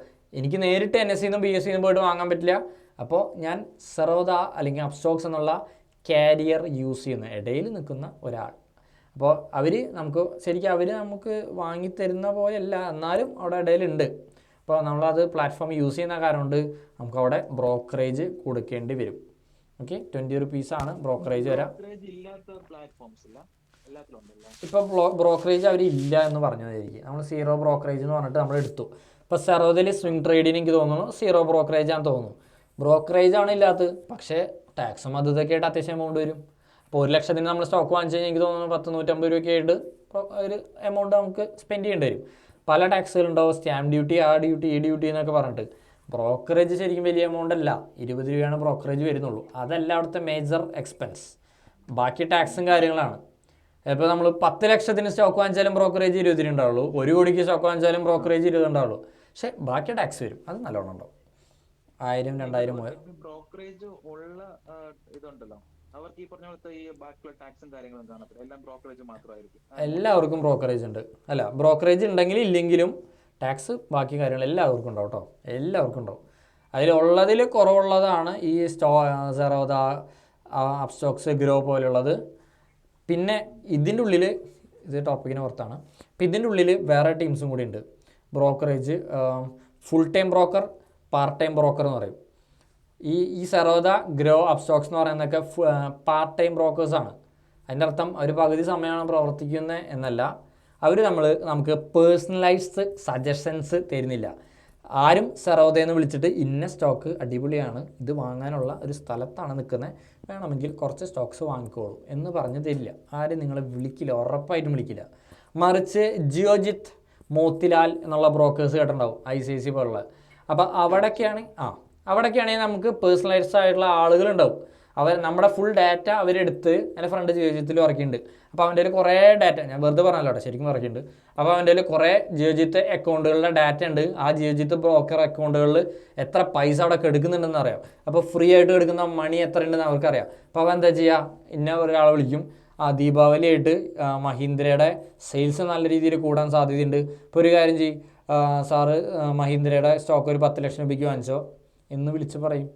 അത് വെറുതെ വിളിച്ച് പറയാൻ പറ്റില്ല. അവർക്ക് സ്റ്റോക്കിൻ്റെ സജഷൻസ് ജിയോജിത്തിൻ്റെ ആ ഒരു ടീം, ആ റിസർച്ച് ടീം പ്രൊവൈഡ് ചെയ്യുന്നതിനനുസരിച്ചാണ് ഇങ്ങനെ കൊടുക്കുക. അപ്പോൾ എന്താ, പേഴ്സണലൈസ്ഡ് ഒരു സജഷൻ കിട്ടി, പേഴ്സണലൈസ്ഡ് ആയിട്ടുള്ള സജഷൻ. അപ്പം അങ്ങനെ പേഴ്സണലൈസ്ഡ് ആയിട്ടുള്ള ആനുകൂല്യങ്ങൾ തരുന്ന ബ്രോക്കറുകളെ ഫുൾ ടൈം ബ്രോക്കേഴ്സ് എന്ന് പറയും. Motilal Oswald, Geojit, ICICI, HDFC bank, അതൊക്കെ ആയിട്ട് അങ്ങനെ കുറേ എക്സാമ്പിൾസ് ഉണ്ട്. അപ്പോൾ നിങ്ങൾക്ക് ഇതൊന്നും പഠിക്കാൻ താല്പര്യമില്ല, പക്ഷേ എനിക്ക് അത്യാവശ്യം കുഴപ്പമില്ലാത്ത സ്റ്റോക്സ് പിക്ക് ചെയ്തെടുക്കുന്നുണ്ടെങ്കിൽ നിങ്ങൾ ഫുൾ ടൈം ബ്രോക്കറിലാണ് അക്കൗണ്ട് ഓപ്പൺ ചെയ്യേണ്ടത്. അപ്പോൾ അവിടുത്തെ ഡിഫറൻസ് എന്താ, ഞാൻ 1 ലക്ഷം രൂപയ്ക്ക് സർവോദയിൽ നിന്ന് സ്റ്റോക്ക് വാങ്ങുമ്പോൾ ചിലപ്പോൾ എനിക്ക് മൊത്തം ഒരു 150 രൂപ എൻ്റെ കയ്യിൽ നിന്ന് എക്സ്പെൻസ് ഉണ്ടാവുള്ളൂ. സ്റ്റോക്കിൻ്റെ ഇതിന് പുറകെ ടാക്സും അതും ബ്രോക്കറേജൊക്കെ ആയിട്ട് 150 രൂപ പോകുന്നതിന് പകരം മോത്തിലാലും അവിടേക്ക് പോകുമ്പോൾ ചിലപ്പോൾ 200 രൂപയോ 220 രൂപയോ അവിടെ ചിലവ് വരും. അപ്പോൾ ഫുൾ ടൈം ബ്രോക്കറിലേക്ക് കിടക്കുമ്പോൾ അവർ നമുക്ക് കുറേ സർവീസ് പ്രൊവൈഡ് ചെയ്യുന്നുണ്ട്, അതിനനുസരിച്ച് അവർ ബിറ്റ് എക്സ്പെൻസീവാണ്. ഇതുപോലെ മ്യൂച്വൽ ഫണ്ട്, എനിക്ക് മ്യൂച്വൽ ഫണ്ട് സെലക്ട് ചെയ്യാൻ നല്ല ബുദ്ധിമുട്ടുണ്ട്, അപ്പോൾ എനിക്ക് ഒരാളുടെ ഹെൽപ്പ് വേണം. അപ്പോൾ ഫുൾ ടൈം ബ്രോക്കർ ഹെൽപ്പ് ചെയ്യും. അപ്പോൾ അവിടെ സ്റ്റോക്കിന് മാത്രമല്ല ഹെൽപ്പ് ചെയ്യാം, ഈ പറഞ്ഞ മ്യൂച്വൽ ഫണ്ടിനെ ഹെൽപ്പ് ചെയ്യും, ഇനി ഇൻഷുറൻസിൻ്റെ സജഷനാണോ അവർ ഹെൽപ്പ് ചെയ്യും തീർച്ചയായിട്ടും. അപ്പോൾ അങ്ങനത്തെ എല്ലാവിധ സർവീസുകളുമുള്ള ഒരു ബ്രോക്കറാണ് ഫുൾ ടൈം ബ്രോക്കർ. പറഞ്ഞു. ഇതിൽ ഈ ബ്രോക്കറേജ് ചാർജ് അല്ലാതെ ഇവരൊക്കെ പ്ലാറ്റ്ഫോം ഫീ അങ്ങനൊക്കെ ഇതുണ്ടല്ലോ? അല്ല, അങ്ങനെ കുറേ സംഭവങ്ങളുണ്ട്. ഞാൻ മൊത്തത്തിൽ പറഞ്ഞതാണ്, അത് നമ്മുടെ ടോപ്പിക് അല്ലാത്തത് കൊണ്ടാണ് ഞാൻ ബിറ്റ് എക്സ്പെൻസീവ് ആവും എന്ന് ഉദ്ദേശിച്ചത് കേട്ടോ. നമുക്കില്ല ടാക്സ് എല്ലാ ഇതിനും വരില്ല. മീൻസ് ഇപ്പൊ ഇൻട്രാഡേ ഇപ്പൊ ഒരു 20,000 രൂപ കൊണ്ട് ഓപ്ഷൻ ബൈ എന്തെങ്കിലും ചെയ്യുകയാണെങ്കിൽ അങ്ങനെ ടാക്സ് വരില്ലല്ലോ. ഇത്രയും രൂപേന്റെ കൂടി ചെയ്താൽ അല്ല, ഇത് ഫ്ലാറ്റ് ആയിട്ട് ടാക്സ് പേ ചെയ്യേണ്ടി വരും. സ്റ്റോക്ക് മാർക്കറ്റിലെ എല്ലാ പരിപാടികൾക്കും ടാക്സ് ഉണ്ട്. ഓപ്ഷൻസ് എനിക്ക് തോന്നുന്നു 30% ആണെന്നുണ്ട്, സ്ലാബ് ഡിഫറൻസ് ഉണ്ട്. ബാക്കിയുള്ളത് ലോങ് ടൈം ക്യാപിറ്റൽ ഗെയിൻ്റെ അണ്ടറിലും ഷോർട്ട് ടൈം ക്യാപിറ്റൽ ഗെയിൻ്റെ അണ്ടറിൽ വരിക. ലോങ് ടൈം ആകുമ്പോൾ 1 കൊല്ലത്തിന് മുകളിൽ സ്റ്റോക്ക് ഹോൾഡ് ചെയ്യുകയാണെങ്കിൽ 12.5 ആണെന്ന് തോന്നുന്നു, അതിൻ്റെ ഉള്ളിലാണെങ്കിൽ 20% ആണെന്ന് തോന്നുന്നു. അപ്പോൾ ഇൻട്രാഡേ ചെയ്യുമ്പോൾ ഇൻട്രാഡേ ഓർ സ്വിംഗ് ട്രേഡ് ആണെങ്കിൽ ടാക്സ് ഉണ്ടെന്ന് വിചാരിച്ചിട്ട് ആരും അതിൽ നിന്ന് മാറി നിൽക്കുന്നതിന് പകരം കൂടുതൽ എയിം ചെയ്യാൻ നോക്കുന്നതായിരിക്കും ബെറ്റർ. അപ്പോൾ ടാക്സ് കട്ട് ചെയ്യുന്നതിന് വേണ്ടിയിട്ട് നല്ലൊരു CN കണ്ടു കഴിഞ്ഞാൽ കുറേ വഴികളൊക്കെ അവർ പറഞ്ഞുതരും. മാക്സിമം ഒരു പരിധി വരെയൊക്കെ നമുക്ക് കട്ട് ചെയ്തെടുക്കാൻ പറ്റും. ഓക്കെ, ടാക്സിനെ അല്ല പേടിക്കേണ്ടത്, നമ്മൾ എങ്ങനെ കൂടുതൽ പൈസ ഉണ്ടാക്കാം എന്നാണ് പേടിക്കുന്നത്. ടാക്സിനെ ആളുകൾ പേടിച്ചിരുന്നെങ്കിൽ ഈ വലിയ ഇൻവെസ്റ്റേഴ്സും വലിയ ബിസിനസ്മാനും ഉണ്ടാവില്ല. അപ്പോൾ അതിന് പേടിക്കരുത് ഒരിക്കലും.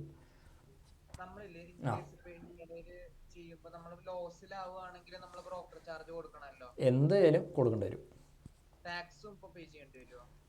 ഈ ടാക്സ് ഉദ്ദേശിക്കുന്നത് സെറോദയിൽ നിന്ന് വരുന്ന ടാക്സ് ആണ് ഉദ്ദേശിക്കുന്നത്, അത് നമ്മൾ ഇൻകം ടാക്സ് ഫയൽ ചെയ്യണമാണ് ഉദ്ദേശിക്കുന്നത്. അതെന്തായാലും കൊടുക്കേണ്ടി വരും. അത് അവിടെ പൈസ ഉണ്ടാക്കിയോ പൈസ ഉണ്ടാക്കിയില്ലേ എന്നുള്ളതല്ല, അത് അവിടെ ടാക്സ് നമ്മൾ കൊടുക്കാൻ ലയബിളാണ്. ടാക്സ് മാത്രമല്ല, അവിടെ കുറേ സാധനങ്ങളുണ്ട്. ബ്രോക്കറേജ് കാൽക്കുലേറ്റർ എന്നുള്ള സംഭവം ഒന്ന് ഗൂഗിൾ ചെയ്ത് മതിയെ. അപ്പോൾ നമുക്ക് എങ്ങനെയാണ് ടാക്സ് വരുന്നത്, എത്രയൊക്കെ ടാക്സ് വരും എന്നുള്ള കാര്യങ്ങളൊക്കെ നമുക്ക് മനസ്സിലാവും. ഓക്കെ, അതിനെക്കുറിച്ച് വ്യാകുലരാവരുത്, കാരണം നമുക്കത് കൺട്രോൾ ചെയ്യാൻ പറ്റാത്ത കാര്യമാണ്. മാർക്കറ്റിലേക്ക് വന്നു കഴിഞ്ഞാൽ അവിടെ എക്സ്പെൻസാണ് തീർച്ചയായിട്ടും. അപ്പോൾ നമുക്കത് ഇഷ്ടമല്ലെങ്കിൽ നമുക്ക് ട്രേഡ് ചെയ്യാതിരിക്കുക എന്നുള്ള ഓപ്ഷൻ മാത്രമേ ഉള്ളൂ. അപ്പോൾ ഏറ്റവും ബെറ്റർ ഓപ്ഷൻ കൂടുതൽ പൈസ ഉണ്ടാക്കുക എന്നുള്ളതാണ് എല്ലാത്തിലും. അപ്പോൾ നിങ്ങളെ ഒരിക്കലും ടാക്സ് ആയിരിക്കരുത് നിങ്ങളെല്ലാത്തിൻ്റെ പുറകിലേക്ക് വലിക്കുന്ന റീസൺ, ഒരിക്കലും. കാരണം ടാക്സ് കട്ട് ചെയ്യാൻ നോക്കുക, അല്ലെങ്കിൽ കൂടുതൽ ഏൺ ചെയ്യുക എന്നുള്ളത് തന്നെയാണ് എപ്പോഴും എൻ്റെ ഉത്തരം. എൻ്റെ അല്ല, മിക്ക ആൾക്കാരും ഉത്തരം തന്നെയായിരിക്കും. ഓക്കെ, പിന്നെ ഫണ്ടമെൻ്റൽ അനാലിസിസ്. നമ്മളിപ്പോൾ സ്വിംഗ് ട്രേഡും അല്ലെങ്കിൽ ഇൻട്രാഡേയൊക്കെ ഫോറക്സിൽ ചെയ്യുന്ന സമയത്ത് നിങ്ങൾ എന്ത് നോക്കിയിട്ടാണ് ട്രേഡ് എടുക്കുക? എന്തിൻ്റെ ബേസിലാണ് എടുക്കുന്നത്?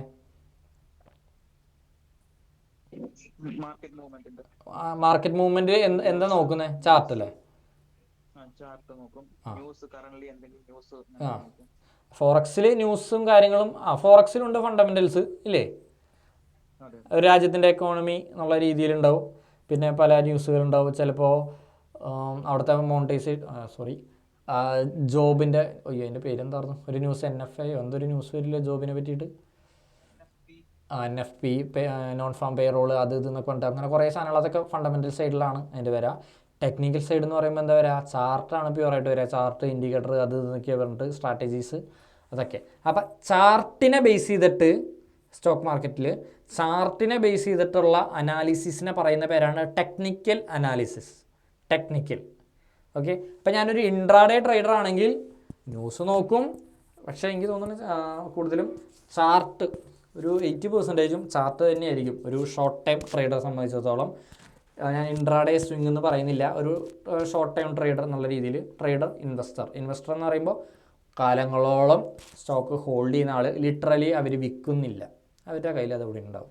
ട്രേഡേഴ്സ് എന്ന് പറഞ്ഞാൽ വാങ്ങും വിൽക്കും അറ്റീംസ്.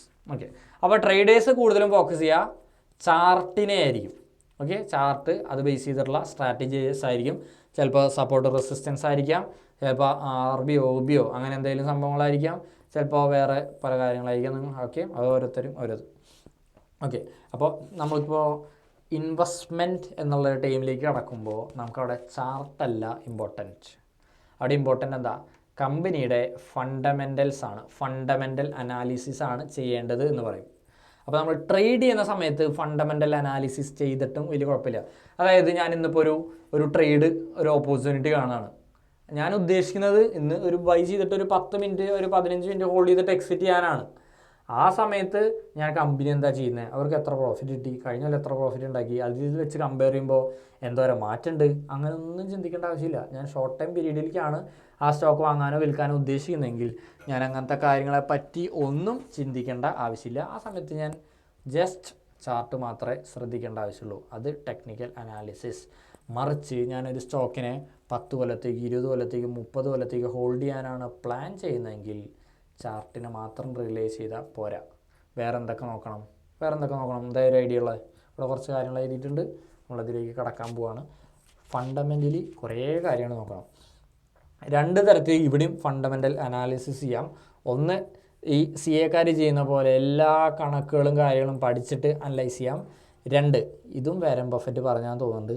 ഞാൻ ഇടയ്ക്കിടയ്ക്ക് വാരൻ ബഫറ്റിൻ്റെ പേര് പറയുന്നത്, ഞാൻ ഈ ട്രേഡിങ് ചെയ്തു തുടങ്ങുന്ന സമയത്ത് എനിക്ക് ആൾ ഭയങ്കര ഇൻസ്പിറേഷനായിരുന്നു. അതുകൊണ്ട് ആൾ കുറച്ച് ഒരിത് വന്നു. ഓക്കെ, അപ്പോൾ ആൾ പറഞ്ഞ കാര്യങ്ങൾ ഇടയ്ക്ക് നമുക്ക് എന്തായാലും കയറി വരും. അപ്പോൾ ആൾ പറഞ്ഞിട്ടുള്ളതെന്ന് വെച്ചാൽ ഒരു കമ്പനീനെ ഒരു സാധാരണക്കാരന് മനസ്സിലാവുന്ന രീതിയിലാണ് പഠിക്കേണ്ടത്. ഓക്കെ, അവരുടെ ബിസിനസ്, എന്നിട്ടാണ് ശരിക്കും നമ്മൾ ഇൻവെസ്റ്റ് ചെയ്യേണ്ടത്. അതായത് ഞാനിപ്പോൾ HDFC ബാങ്ക് എടുത്തു, SIB സൗത്ത് ഇന്ത്യൻ ബാങ്ക് എടുത്തു.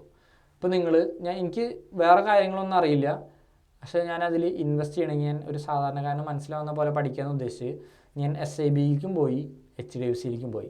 2 സ്ഥലത്ത് സർവീസിൽ ഒരു ചെറിയ ഡിഫറൻസ് ഉണ്ടാവും. HDFCയിൽ കുറച്ചുകൂടി ഫാസ്റ്റർ ആയിരിക്കും. അല്ലെങ്കിൽ ക്രെഡിറ്റ് കാർഡാണ് അപ്ലൈ ചെയ്യേണ്ടതെന്ന് വയ്ക്കുക, HDFCയുടെ സർവീസ് നല്ല രീതിയിൽ ഫാസ്റ്റർ ആയിരിക്കും.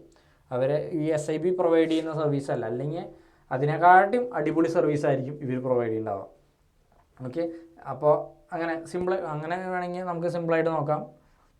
അതായത് ഒരു സാധാരണക്കാരൻ്റെ കണ്ണിലൂടെ നോക്കുമ്പോൾ SIB ആണോ ബെറ്റർ ബാങ്ക്, HDFC ആണോ ബെറ്റർ ബാങ്ക്, ആരാണോ കൂടുതൽ ബെറ്റർ സർവീസ് നൽകുന്നത്?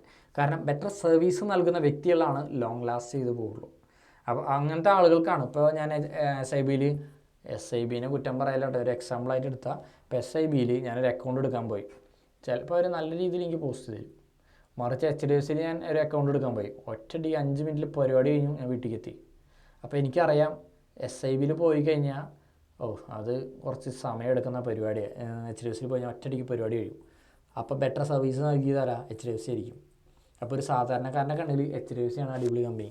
അതൊരു ചെറിയൊരു ഇവൻ്റ് അല്ല, അതൊരു ഹ്യൂജ് ഇവൻ്റാണ്. കാരണം അങ്ങനത്തെ മില്യൺസ് ഓഫ് പരിപാടികൾ ഡെയിലി ബേസിസിൽ നടന്നു പോകുന്നുണ്ട്. അപ്പോൾ അങ്ങനെയും ഒരു സ്റ്റോക്കിനെ അനലൈസ് ചെയ്യാം.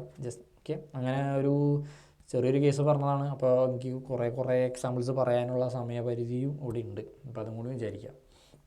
ഓക്കെ, അപ്പോൾ നമ്മുടെ പൈസ ഒരു സ്റ്റോക്കിലേക്ക് റാൻഡമായിട്ട് ഇൻവെസ്റ്റ് ചെയ്യുന്നതിന് മുൻപായിട്ട് അതിനെക്കുറിച്ച് ഞാൻ പഠിക്കണമെന്ന് പറഞ്ഞു. ഇതൊരു കംപ്ലീറ്റ് ഇൻവെസ്റ്റ്മെൻറ്റ് മനസ്സിലാക്കി തരുന്ന ഒരു സെഷനല്ല, ഒറ്റയടിക്ക് ഒരു സെഷൻ അങ്ങനെയൊന്നും മനസ്സിലാവുന്ന സംഭവമല്ല.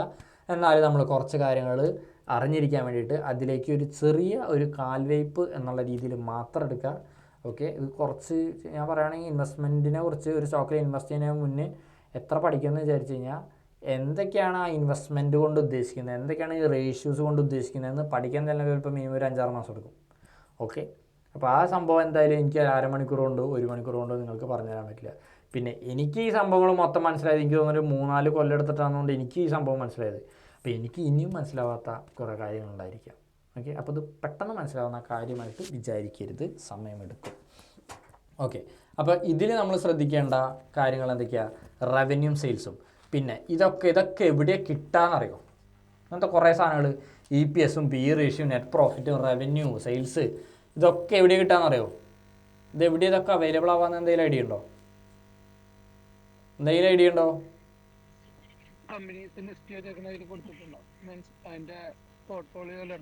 പോർട്ട്ഫോളിയോയിലുണ്ടാവും. അല്ലാതെ വേറെ എന്തെങ്കിലും വേറെ എവിടെ കിട്ടാ? തീർച്ചയായിട്ടും മണി കൺട്രോൾ എന്ന് പറഞ്ഞ വെബ്സൈറ്റിൽ അവൈലബിൾ ആണ്. സ്ക്രീനർ എന്നുള്ള വെബ്സൈറ്റുണ്ട്, സ്ക്രീനർ SCR, ഇത് ടൈപ്പ് ചെയ്ത വേറെ എന്തെങ്കിലും ആവും, അതുകൊണ്ടാണ്. screener.in. മണി കൺട്രോളിനെക്കാട്ടിയും കുറച്ചും കൂടി ബെറ്ററാണ്. കാരണം മണി കൺട്രോളിൽ നമുക്ക് ഏതാ അത് സ്റ്റോക്കിൻ്റെ സ്ക്രീനർ എന്നുള്ള വാക്ക് വേറെ രീതിയിലും ഉപയോഗിക്കാറുണ്ട്. അത് കാരണമാണ് ഞാൻ സ്ക്രീനർ, അതൊരു വെബ്സൈറ്റാണ്, screener.in. Okay, screener.in. അപ്പോൾ അതിൽ നിന്ന് കുറേ പ്രീസെറ്റുകൾ നമ്മൾ എടുക്കാറുണ്ട് ട്രേഡ് ചെയ്യുന്നവർ. അപ്പോൾ അതിനും സ്ക്രീനേഴ്സ് എന്നാണ് പറയാറ്. അതുകൊണ്ടാണ് screener.in എന്നുള്ള വെബ്സൈറ്റ് എന്ന് പറഞ്ഞത്. അപ്പോൾ അവിടെ റവന്യൂ സെയിൽസ് നോക്കണ്ടേ. ഇപ്പോൾ റവന്യൂ സെയിൽസ് സ്റ്റിൽ സാധാരണക്കാരൻ്റെ കണ്ണിൽ നോക്കണ്ടേ. കഴിഞ്ഞ കൊല്ലത്തേക്കാൾ കൂടുതൽ റവന്യൂ അവർ ക്രിയേറ്റ് ചെയ്തത്. എന്താ റവന്യൂ? സെയിൽസ്, ടോട്ടൽ സെയിൽസ്, അല്ലെങ്കിൽ ആ ഒരു ടോട്ടൽ ക്രിയേറ്റ് ചെയ്ത ആ ഒരു എമൗണ്ട്, അതൊക്കെ ഉദ്ദേശിക്കുന്നത്. അപ്പോൾ അത് കഴിഞ്ഞ കൊല്ലത്തേക്കാൾ കൂടുതലാണോ? ഓക്കെ, കഴിഞ്ഞ 3-4 കൊല്ലത്തേക്കാൾ കൂടുതലാണോ? കമ്പനി മുകളിലേക്കാണോ എന്നുള്ള നമുക്കറിയേണ്ടത്. മുകളിലേക്കാണോ അതിൻ്റെ ഗ്രോത്ത്, അതാണ് അറിയേണ്ടത്. നെറ്റ് പ്രോഫിറ്റ് സ്റ്റിൽ അപ്പോൾ ഈ ടാക്സും കാര്യങ്ങളൊക്കെ എക്സ്പെൻസസ് ഒക്കെ കഴിഞ്ഞതിന് ശേഷം റവന്യൂ എന്ന് പറഞ്ഞു കഴിഞ്ഞാൽ ടോട്ടൽ സെയിൽസ് തരുന്ന ഒരു എമൗണ്ട്. അപ്പോൾ റവന്യൂ 100 കോടിയാണെന്ന് വിചാരിക്കുക. അപ്പോൾ നെറ്റ് പ്രോഫിറ്റ് 100 കോടി ആയിരിക്കില്ല.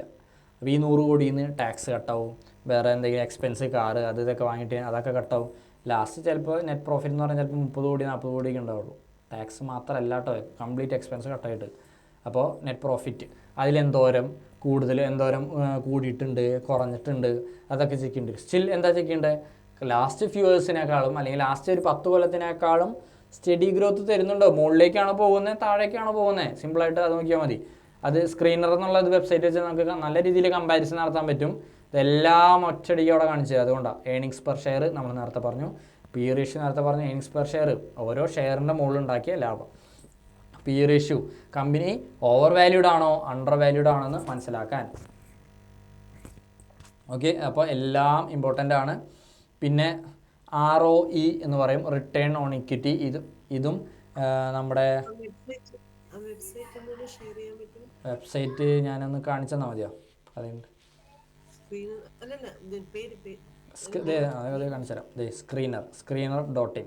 അപ്പോൾ screener.in പോയിട്ട് ഇപ്പോൾ ടാറ്റ മോട്ടോഴ്സ് നമ്മൾ സെർച്ച് ചെയ്യാൻ നോക്കി, Tata Motors.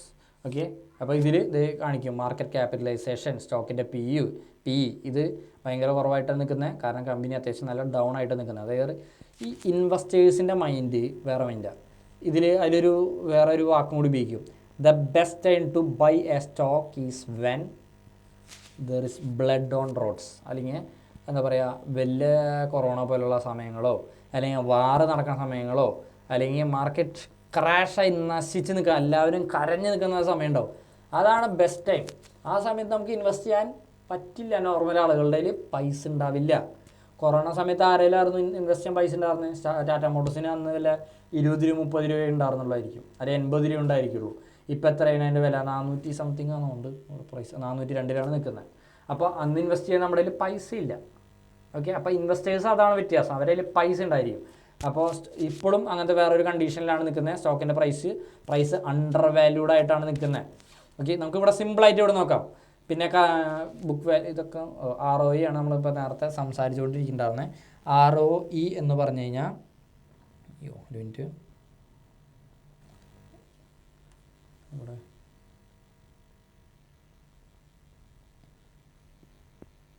Return on equity നേരത്തെ പറഞ്ഞ ഏകദേശം ഏണിങ്സ് പെർ ഷെയർ പോലത്തെ ഒരു സംഭവമാണ്.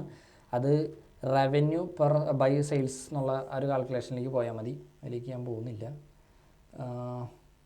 ഫേസ് വാല്യൂസ് നിങ്ങൾ പറഞ്ഞാലും ഫേസ് വാല്യൂ ഇപ്പോൾ പറയാൻ പറ്റില്ല. അതായത് ഞാൻ സിമ്പിളായിട്ട് പറയുകയാണെങ്കിൽ സ്റ്റോക്ക് ലിസ്റ്റ് ചെയ്യുന്ന സമയത്ത് അതിനൊരു ഇൻട്രിൻസിക് വാല്യൂ എന്ന് പറയും. അതിനാണ് ഉദ്ദേശിക്കുന്നത്. അത് കുറച്ച് ബ്രോഡറാണ്. ഡിവിഡൻ ഈൽഡ് ഉദ്ദേശിക്കുന്നത് ഇപ്പോൾ 400 രൂപയാണ് പ്രൈസ്. ആ കമ്പനി പ്രൊവൈഡ് ചെയ്യുന്ന ഡിവിഡൻഡ് എന്ന് പറയുന്നത് 400 × 1.4% 1.5% ആയിരിക്കും. ഇത്രയാണ് ഡിവിഡൻഡ് വരുന്നത്. ഇത് ചെറിയ എമൗണ്ടാണെന്ന് വിചാരിക്കേണ്ട. ഇത് സ്റ്റോക്കിൻ്റെ ഗ്രോത്തിൻ്റെ മുകളിലാണ് തരുന്നത്. ഓക്കെ, ഈ സ്ക്രീനർ ഉപയോഗിച്ച് ഞാൻ എന്താ ഉപകാരം, ഇതിങ്ങനെ കുറേ സ്റ്റോക്കുകളുണ്ട്, നമുക്ക് അവരെ വെച്ച് കമ്പയർ ചെയ്യാൻ പറ്റും. അപ്പോൾ ഈ അതിൻ്റെ എന്താ പറയുക, ആ ഒരു ഇൻഡസ്ട്രി, അതായത് ഓട്ടോമൊബൈൽ ഇൻഡസ്ട്രിയിൽ ടാറ്റ മോട്ടോഴ്സ് എന്നുള്ള കമ്പനി 4ാം സ്ഥാനത്താണ് നിൽക്കുന്നത്. ഓക്കെ, 4ാം സ്ഥാനത്താണ് ഇപ്പോൾ നിൽക്കുന്നത്. അപ്പോൾ നോക്കിയാൽ അതിൽ കൂട്ടത്തിൽ ഡിവിഡൻഡ് കൂടുതൽ തരുന്ന സ്റ്റോക്ക് ഇതാണ്. അപ്പോൾ നിങ്ങൾക്ക് ഡിവിഡൻഡാണ് ലക്ഷ്യമെങ്കിൽ നിങ്ങൾക്കൊരു ഓട്ടോമൊബൈൽ സ്റ്റോക്കിലാണ് ഇൻവെസ്റ്റ് ചെയ്യേണ്ടത്. ഡിവിഡൻഡാണ് ലക്ഷ്യമെങ്കിൽ ടാറ്റ മോട്ടോഴ്സ് ചൂസ് ചെയ്യാം. ബാക്കി ഏത് സ്റ്റോക്കിനെക്കാട്ടും കൂടുതൽ അതുണ്ടായിരിക്കും. അപ്പോൾ അതിൻ്റെ നോക്കിയേ പ്രോഫിറ്റിൽ വരുന്ന കാര്യങ്ങൾ ഇങ്ങനത്തെ കുറേ ഡാറ്റാസ് കിട്ടും, കുറേ ഡാറ്റാസ്. ഇപ്പോൾ ആ സ്റ്റോക്കിൻ്റെ മാത്രമാണെങ്കിൽ ജൂണിലത്തെ സെയിൽസ് ഇത്രയായിരുന്നു, 2022 ജൂണിലത്തെ സെയിൽസ്. ഇപ്പോൾ ഈ സൈഡ് നോക്കി ഇവിടെ നോക്കാം നമുക്ക് 2025 മാർച്ചിലത്തെ സെയിൽസ് ഇത്രയായിരുന്നു. ജൂണിലേക്ക് കടന്നപ്പോൾ സെയിൽസ് കുറഞ്ഞു. ഇത് സെയിൽസ് കുറഞ്ഞത് പ്രശ്നമാണല്ലോ എന്നല്ല ചിന്തിക്കേണ്ടത്. ഇത് ആ സെയിം കൊല്ലത്തെ ചെറിയ ഡിഫറൻസുകളാണ് സൂചിപ്പിക്കുന്നത്. നമുക്കതല്ല വേണ്ടത്, ക്വാർട്ടർലി ഡിഫറൻസുകളായിരിക്കും വേണ്ടത്, അല്ലെങ്കിൽ കുറേ കൊല്ലങ്ങൾ തമ്മിലുള്ള ഡിഫറൻസ് ആയിരിക്കും വേണ്ടത്. അപ്പോൾ ഇവിടെ ക്വാർട്ടർലി മാത്രമല്ല, ഇവിടെ കുറേ ഡാറ്റാസ് ഉണ്ട്. എന്താ profit loss, balance sheet, cash flow, ഇത് എല്ലാം നമുക്ക് അങ്ങനെ എന്താ പറയുക, ഒരു സാധാരണക്കാരൻ്റെ കണ്ണിൽ ഇത് അനലൈസ് ചെയ്യാൻ പറഞ്ഞാൽ എളുപ്പമുള്ള പരിപാടിയല്ല. അത് CA-കാരെ അല്ലെങ്കിൽ അത്രയും ലെവലിൽ നമ്മൾ പഠിച്ച ആളുകളുണ്ടാണ്. അപ്പോൾ ഏണിങ്സ് പെർ ഷെയർ കാര്യങ്ങളൊക്കെ ഇവിടെ ഉണ്ടാവും. ഫുൾ ഡാറ്റ ഉണ്ട്. ഈ ഫുൾ ഡാറ്റ എല്ലാം വെച്ചിട്ടാണ് നമുക്ക് ഇതിൽ ഇൻവെസ്റ്റ് ചെയ്യണോ വേണ്ടേ എന്ന് ചെയ്യാൻ പറ്റുള്ളൂ. ഓക്കെ, ഇതിൽ ഒരുപാട് ഡാറ്റ ഉണ്ടെന്ന് ഞാൻ അതാ പറഞ്ഞത്. അപ്പോൾ ഇതിനെക്കാട്ടും ബെറ്ററായിട്ട് വരാം ഒരു സാധാരണക്കാരൻ്റെ കണ്ണിലൂടെ നോക്കാം, അല്ലെങ്കിൽ ഇതൊന്ന് ക്രോഡീകരിച്ച് ChatGPT ഇട്ട് കൊടുത്ത് എന്താ അവസ്ഥ എന്ന് പറഞ്ഞു നോക്കാം. അല്ലെങ്കിൽ ഓരോ ടൈമും എന്താണ് പഠിച്ച് നമ്മളതിൽ ഇൻവെസ്റ്റ് ചെയ്യേണ്ടി വരും. അതും നല്ല രീതിയിൽ സമയം എടുക്കുന്ന ഒരു പ്രോസസ്സാണ്. ഓക്കെ, അപ്പോൾ നമുക്ക് തിരിച്ച് സ്ലൈഡിലേക്ക് പോവാം. ഓക്കെ, അതേപോലെ എബിറ്റ എന്ന് പറഞ്ഞ സംഭവമുണ്ട്. ഇതിൻ്റെ ഡെഫിനീഷൻസൊക്കെ ഇവിടെ കൊടുക്കുന്നുണ്ട്. ഇതൊന്നും നമ്മൾ ഡേ ടു ഡേ ലൈഫിൽ ഉപയോഗിക്കുന്ന വാക്കുകളോ ഇത് ഉപയോഗിക്കേണ്ട ആവശ്യമോ വരാറില്ല. അപ്പോൾ ഒരുപാട് ഡീപ്പായിട്ട് ഇതിലേക്കൊന്നും പോകണ്ട. ബാലൻസ് ഷീറ്റ് എന്ന് പറഞ്ഞു കഴിഞ്ഞാൽ ആ കമ്പനിയുടെ മൊത്തം പരിപാടികൾ, അസറ്റും ലയബിലിറ്റിയും ഒക്കെ അങ്ങനത്തെ കാര്യങ്ങളാണ്. ഓക്കെ, പിന്നെ നമുക്കൊരു എക്സാമ്പിൾ എടുത്തു എന്ന് വിചാരിക്കാം. നമുക്കൊരു എക്സാമ്പിളിൽ ഒരു ഏഷ്യൻ പെയിൻറ്റ്സ് അല്ലേ, ഒരു സ്റ്റോക്ക് എടുത്ത് അതിന് എങ്ങനെയാണ് നമ്മൾ അനലൈസ് ചെയ്യുക എന്ന് വിചാരിക്കുക. അപ്പോൾ സ്റ്റോക്ക് എടുത്തിട്ട് ആദ്യം സ്റ്റോക്കിൻ്റെ എന്താ പറയുക കുറച്ച് ഡാറ്റാസ് നമ്മൾ സെറ്റ് ചെയ്ത് വെക്കണം. അതിന് നമുക്ക് മണി കൺട്രോൾ ഉപയോഗിക്കാം. ഞാൻ നേരത്തെ മണി കൺട്രോൾ ഉപയോഗിക്കുന്നതിന് പകരം സ്ക്രീനർ ഉപയോഗിച്ച് പറഞ്ഞുകൊണ്ടല്ല, മണി കൺട്രോൾ ഓപ്പൺ ചെയ്ത് നമുക്ക് തലവേദന എടുക്കും. അത്രയ്ക്ക് ആഡുകൾ ഇങ്ങനെ വന്നുകൊണ്ടിരിക്കും. പ്രീമിയം എടുത്തു കഴിഞ്ഞാൽ ആകെ 365 രൂപ ഉള്ളതുകൊണ്ട്, പക്ഷെ എന്നാലും ഇടയ്ക്കിടയ്ക്ക് ലോഗിൻ ചെയ്തുകൊണ്ടിരിക്കും. അപ്പോൾ പ്രീമിയം എടുക്കുന്നുണ്ടെങ്കിൽ മണി കൺട്രോൾ എടുക്കാതെ സ്ക്രീനർ എന്നുള്ളതിൻ്റെ പ്രീമിയം എടുക്കുക. അതല്ലാതെ എനിക്ക് തോന്നുന്നു ട്രേഡിംഗ് വ്യൂവിൻ്റെ ഉള്ളിൽ തന്നെ നമുക്ക് കുറേ ഡാറ്റാസ് അവൈലബിൾ ആണ്. ട്രേഡിംഗ് വ്യൂവിൻ്റെ ഉള്ളിൽ നോട്ടെ,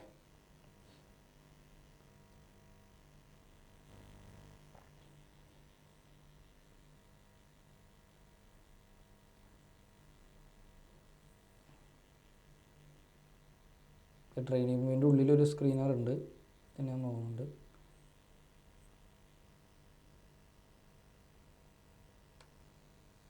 ഇത് ലോഡാവാത്തൊരു വിഷയമാണ് കണ്ടോ. ഇപ്പോൾ ഇവിടെ നോക്കിയാലും കുറച്ച് കാര്യങ്ങൾ നമുക്ക് കാണാൻ പറ്റും. ഇത് ലോഡായി വരാൻ സമയം എടുക്കും. ഓക്കെ, അപ്പോൾ നമുക്ക് കുറച്ച് കാര്യങ്ങൾ ഇവിടെ നിന്നും കിട്ടും. ഇതിൻ്റെ ഇങ്ങനത്തെ ഒരുപാട് ഫിൽറ്റേഴ്സും കാര്യങ്ങളൊക്കെ ഉണ്ട്. അത് വെച്ചിട്ടും നമുക്ക് ചെയ്യാൻ പറ്റും. ഇപ്പോൾ ഇത് ആപ്പിൾ എടുത്തുകൊണ്ടാണ് ഇപ്പോൾ അമേരിക്കൻ മാർക്കറ്റുമായി ബന്ധപ്പെട്ട കമ്പനികൾ വന്നിട്ടുള്ളത്. നമുക്കിവിടെ കുറേ കാര്യങ്ങൾ കിട്ടും. പിന്നെ ഇത് ഇപ്പോൾ മാക്സിമം അവൈലബിൾ ആയിട്ടുള്ള ടൂൾസ് ഉപയോഗിക്കുക. പിന്നെ ഇതിനെക്കുറിച്ച് അറിയുന്നില്ല ഞാൻ പ്രത്യേകം പറയാം, ഇതിൽ കയറിയിട്ട് ഇൻവെസ്റ്റ് ചെയ്യാതിരിക്കുക, നല്ല രീതിയിൽ പണി കിട്ടും. പിന്നെ ഈ വാല്യൂസും കാര്യങ്ങളും മാത്രമല്ല നമ്മൾ ചെക്ക് ചെയ്യേണ്ട വേറൊരു കാര്യം കൂടി, വളരെ അതിനേക്കാളും ഇമ്പോർട്ടൻ്റ് ആയിട്ടുള്ള ഒരു കാര്യമുണ്ട്.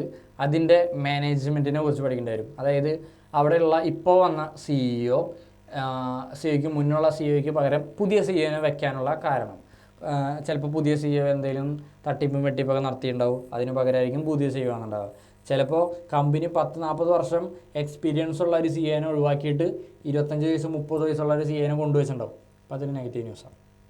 ഓക്കെ, അപ്പോൾ അങ്ങനത്തെ കാര്യങ്ങളുണ്ടായിരിക്കും.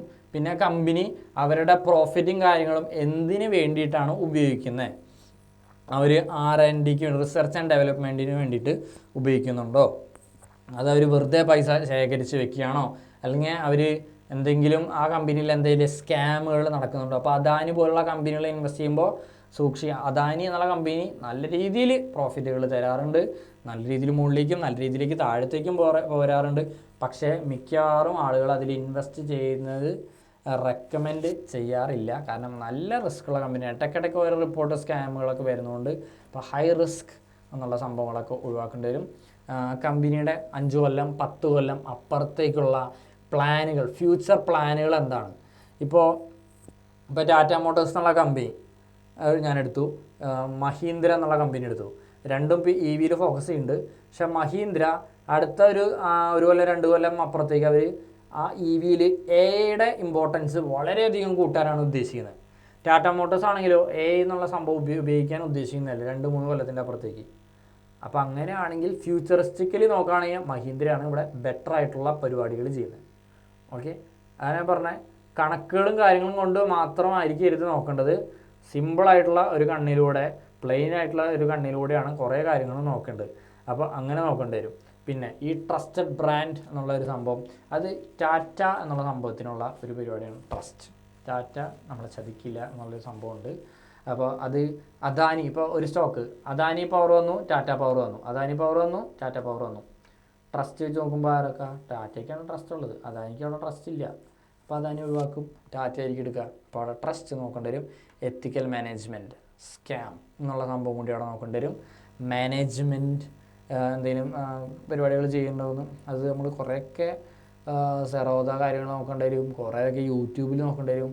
ഇതൊക്കെ ചെയ്യണമെങ്കിൽ എന്തൊക്കെ ചെയ്യണമെന്ന് പറയാം, നമ്മൾ സ്റ്റോക്ക് മാർക്കറ്റിൽ ലൈവായിട്ട് നിൽക്കേണ്ടി വരും, ഫുൾ ടൈം ലൈവായിട്ട്. അതായത് ഫുൾ ടൈം ഓണാക്കി ഇരിക്കാന്നല്ല ഉദ്ദേശിക്കേണ്ടത്. 5-6 കൊല്ലമൊക്കെ മാർക്കറ്റിൽ ലൈവായിട്ടിരുന്നാലാണ് കുറേ കാര്യങ്ങളൊക്കെ നമുക്ക് ഓട്ടോമാറ്റിക്കലി മനസ്സിലായിട്ട് വരുള്ളൂ. പിന്നെ ഇൻഡസ്ട്രി ആൻഡ് കോമ്പറ്റീഷൻ, അതിനാണ് ഞാൻ നേരത്തെ മണി കൺട്രോളർ എടുത്ത് കാണിച്ചത്. അപ്പോൾ ഇങ്ങനെ കുറേ സ്റ്റോക്കുകൾ എടുത്ത് കമ്പയർ ചെയ്യേണ്ടി വരും. ഇപ്പോൾ EV സെഗ്മെൻറ്റിൽ പോകുമ്പോൾ ടാറ്റ മോട്ടോഴ്സ്, മഹീന്ദ്ര, അല്ലെങ്കിൽ ഇപ്പോൾ മാരുതി, ഇപ്പോൾ ഹ്യുണ്ടായി ഉണ്ട്, ഹ്യുണ്ടായി, ഇപ്പോൾ അങ്ങനത്തെ കുറേ ആ സെഗ്മെൻറ്റിലത്തെ മെയിനായിട്ടുള്ള ആൾക്കാർ എടുത്തെടുത്ത് എന്തൊക്കെ നോക്കണം, നേരത്തെ പറഞ്ഞ EPSഉം PE റേഷ്യോയും ആ റേഷ്യോ ഈ റേഷ്യോ ഒക്കെ എടുത്തെടുത്ത് കമ്പയർ ചെയ്ത് നോക്കേണ്ടി വരും. അത് മാത്രമല്ല എല്ലാ പ്രൊജക്ട്സും, ഈ പറഞ്ഞ എല്ലാ കാര്യങ്ങളും എപ്പോഴും കമ്പയർ ചെയ്തുകൊണ്ടിരിക്കേണ്ടി വരും. പിന്നെ നേരത്തെ പറഞ്ഞ PE റേഷ്യോ എങ്ങനെ കമ്പയർ ചെയ്യണ്ടേ, ഒന്നില്ലെങ്കിൽ 25-30 ഒക്കെ ബെറ്ററാണ്, അല്ലെങ്കിൽ ഇൻഡസ്ട്രിയൽ ആവറേജ് എത്രയാണോ അതിൻ്റെ താഴെയാണോ ഇപ്പം നിൽക്കുന്നതെന്ന് വിചാരിക്കുക. ഇപ്പോൾ ഇൻഡസ്ട്രിയൽ ആവറേജ് PE റേഷ്യോൻ്റെ താഴെയാണെങ്കിൽ അണ്ടർ വാല്യൂഡ്, അതായത് അതിന് ഇനിയും, അതായത് ഇപ്പോൾ നമ്മൾ പണ്ടൊക്കെ PT മീറ്റിങ്ങിന് വരുമ്പോൾ പറയില്ലേ, നിങ്ങളുടെ മോന് നല്ല കഴിവുണ്ട് പക്ഷെ പഠിക്കുന്നില്ല, ആ ഒരു സംഭവം പോലെ തന്നെയാണ്. അതുപോലെ ആ സ്റ്റോക്കിന് നല്ല പൊട്ടൻഷ്യൽ ഉണ്ട് മുകളിലേക്ക് പോകാനുള്ളത്. ഓക്കെ, ഇപ്പോൾ ലോ ആയിട്ട് നിൽക്കുന്നത്, റൈറ്റ് ടൈം ടു ബൈ ആണ്. ഓക്കെ, സിമ്പിളായിട്ട് നോക്കുകയാണെങ്കിൽ ഓവർ വാല്യൂഡ് ആണെങ്കിൽ ഇൻഡസ്ട്രിയൽ ആവറേജ് PE റേഷ്യോനകത്ത് മുകളിൽ നിൽക്കുന്ന സ്റ്റോക്ക് വാങ്ങാതിരിക്കുക. അതിൻ്റെ അർത്ഥം ആ സ്റ്റോക്ക് പൊട്ട എന്നല്ല, റൈറ്റ് ടൈം ടു ബൈ അല്ല എന്നാണ്, not a right time to buy. അത് തിരിച്ച് താഴത്തേക്ക് വരുമ്പോൾ നമുക്ക് വാങ്ങാം. പിന്നെ ടാറ്റ മോട്ടോഴ്സ് എടുക്കുന്ന 6 point something. അപ്പോൾ നമ്മൾ ചാർട്ട് വെച്ച് നോക്കുമ്പോൾ ചാർട്ട് ഇങ്ങനെ എന്താ പറയുക, നല്ല രീതിയിൽ ഫോളോ ആയിട്ടായിരിക്കും നിൽക്കേണ്ടാവുക. നമുക്ക് ടാറ്റ മോട്ടോഴ്സിൻ്റെ ചാർട്ട് ഒന്ന് വെറുതെ എടുത്ത് നോക്കി നോക്കാം. ഇപ്പോൾ ടാറ്റ മോട്ടോഴ്സ്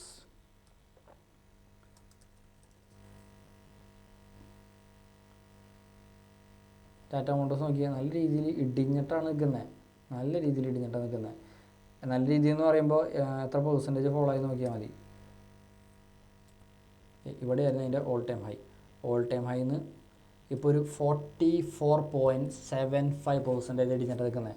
അപ്പോൾ നോർമൽ ഒരു വ്യക്തിയുടെ കണ്ണിൽ നോക്കി കഴിഞ്ഞാൽ ഇതൊരു പൊട്ട കമ്പനിയാണ്, നല്ല സമയമല്ല വാങ്ങാൻ. പക്ഷേ ഇൻവെസ്റ്ററിനെ സംബന്ധിച്ചിടത്തോളം ടാറ്റ എന്നുള്ള ട്രസ്റ്റ് ഒന്നാമത്തെ കാര്യമുണ്ട്. അപ്പോൾ അവരെ എത്തിക്കലും മാനേജ്മെൻറ്റും ഒക്കെ അടിപൊളിയായിരിക്കും എന്നറിയാം. പിന്നെ ടാറ്റയിൽ ഏത് സ്റ്റോക്കാരിലേക്ക് പോയി കഴിഞ്ഞാൽ മുകളിലേക്ക് പോകുമെന്നറിയാം. അങ്ങനെയൊക്കെ നോക്കിയിട്ടൊക്കെ ചിലപ്പോൾ ഇതും വാങ്ങാനുള്ള സാധ്യതയുണ്ട്. ഇപ്പോൾ ഏകദേശം 50% ഫോളിലാണ് നിൽക്കുന്നത്. ഒരു നോർമൽ വ്യക്തി എന്താ വായിക്കുക, 50% ഫോളിലാണ് കമ്പനി നിൽക്കുന്നത്. ഒരു ഇൻവെസ്റ്റർ ഇത് എങ്ങനെയായിരിക്കും കാണാമെന്ന് അറിയോ? 50% ഡിസ്കൗണ്ടിലാണ് ടാറ്റ മോട്ടോഴ്സ് ഇപ്പോൾ നിൽക്കുന്നത്. 50% ഡിസ്കൗണ്ടിൽ. ഓക്കെ, അപ്പോൾ ഇൻവെസ്റ്റേഴ്സ് ഇവിടെ നിന്നായിരിക്കും വാങ്ങുക. നമ്മളെവിടെ നിന്നായിരിക്കും വാങ്ങുക?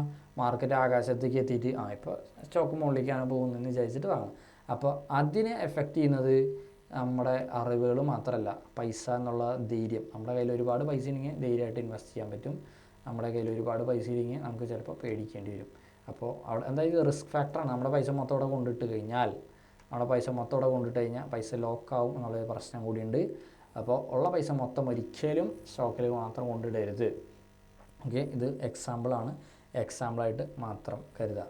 ഓക്കെ, അപ്പോൾ ഒരു സ്റ്റോക്ക് ചൂസ് ചെയ്യുന്നതിന് മുൻപ് അതിൻ്റെ ബിസിനസ് മോഡൽ പഠിക്കേണ്ടി വരും. ബിസിനസ് സ്ട്രോങ് ആയിട്ടാണോ റൺ ചെയ്യണേ, അതിൻ്റെ ഫൈനാൻഷ്യൽസ്, അതാണ് ഈ റേഷ്യൂസും കാര്യങ്ങളും, റവന്യൂ, സെയിൽസ്, ഡെറ്റ്, അത് ഇതെന്ന് പറഞ്ഞാൽ കുറേ ഡെഫിനേഷൻസിൻ്റെ ഉള്ളിൽ എടുക്കുന്നുണ്ട്.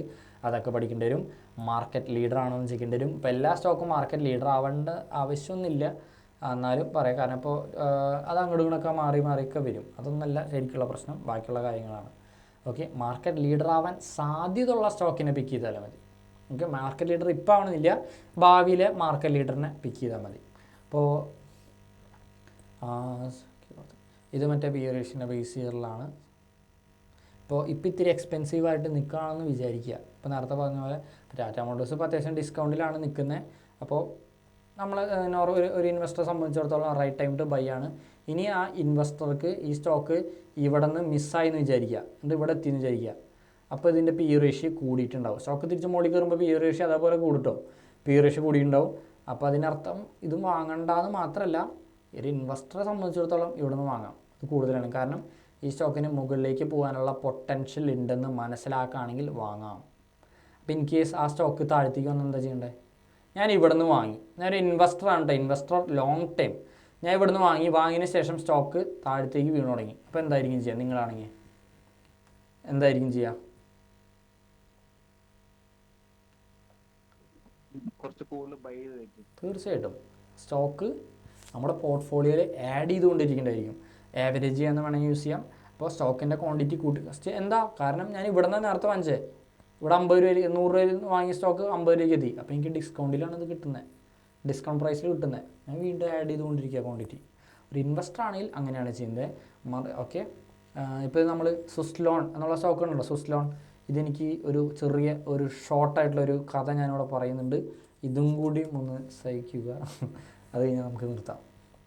സ്വിസ്ലോൺ ഭയങ്കര ചർച്ച ഉണ്ടാക്കിയ ഒരു സ്റ്റോക്കാണ് സ്വിസ്ലോൺ. ഞാൻ ഇതിൻ്റെ മന്ത്ലി ചാർജാണ് ഇടുന്നത്, അതിന് റീസൺ ഉണ്ട്. സ്വിസ്ലോൺ എന്ന് പറഞ്ഞ സ്റ്റോക്ക് എവിടെ നിന്നാണ് വന്നതെന്ന് ആലോചിച്ചാൽ മതി. ഇപ്പോൾ 1995 ഈ കമ്പനി സ്ഥാപിതമായിട്ടുള്ളത്. ഇത് വിൻഡ് ടർബൈൻ വിൽക്കുന്ന ഒരു കമ്പനിയാണ്, അതായത് റിന്യൂവബിൾ എനർജിയുടെ കാറ്റഗറിയിൽ പെടുന്നതാണ്. അപ്പോൾ ഇതിൻ്റെ വില, ഇത് IPO ലിസ്റ്റ് ചെയ്തപ്പോഴാണ് ഇത് 2000-ലാണെന്നുണ്ട്, 2000-ലോ 2005-ലോ ആണ് അതിൻ്റെ IPO. 2005 IPO ലിസ്റ്റ് ചെയ്തപ്പോൾ ഈ ഒരു കാര്യം കൂടിയും പറയാം. ലിസ്റ്റിംഗ് ഗെയിൻ എന്നുള്ള സംഭവം ഞാൻ പറഞ്ഞില്ലേ. അപ്പോൾ IPO ലിസ്റ്റ് ചെയ്ത ദിവസം എത്ര % അത് കൂടി, അതാണ് listing gain normally. Okay, IPO list ചെയ്തു, അവിടെ നിന്ന് ആ സ്റ്റോക്കിൻ്റെ വില ആ സമയത്ത് 106-ൽ നിന്ന് എവിടേക്ക് എത്തിയേ? 421 ആ റേഞ്ചിലേക്ക് എത്തി, 422-ലേക്ക് എത്തിയിട്ടുണ്ട്. ഓക്കെ, ഏകദേശം 4 ഇരട്ടി ഗ്രോത്ത് വന്നു. അതായത് 2005-ൽ നിന്ന് നോക്കിയോട്ടെ, 2005 ഒക്ടോബറിൽ 2008 ജനുവരിക്ക് എത്തുമ്പോൾ വെറും 3 കൊല്ലം കൊണ്ട് 400% റിട്ടേൺ തന്നത്. 400%. അത് ഇവിടെ നിന്ന് റൈറ്റായിട്ട് ബൈ ചെയ്ത് റൈറ്റായിട്ട് എക്സിറ്റ് ചെയ്തവർക്കാണ് ആ 400% കിട്ടുള്ളൂ. ഇവിടെ നിന്നൊരു കുത്തനൊരു ഫോളായിരുന്നു. അത് ആ സാമ്പത്തിക മാന്ദ്യം നോക്കി, 2008 സാമ്പത്തിക മാന്ദ്യമാണ് സംഭവിച്ചത്. ആ കുത്തനെ ഫോള് വരാൻ കാരണം എന്താ?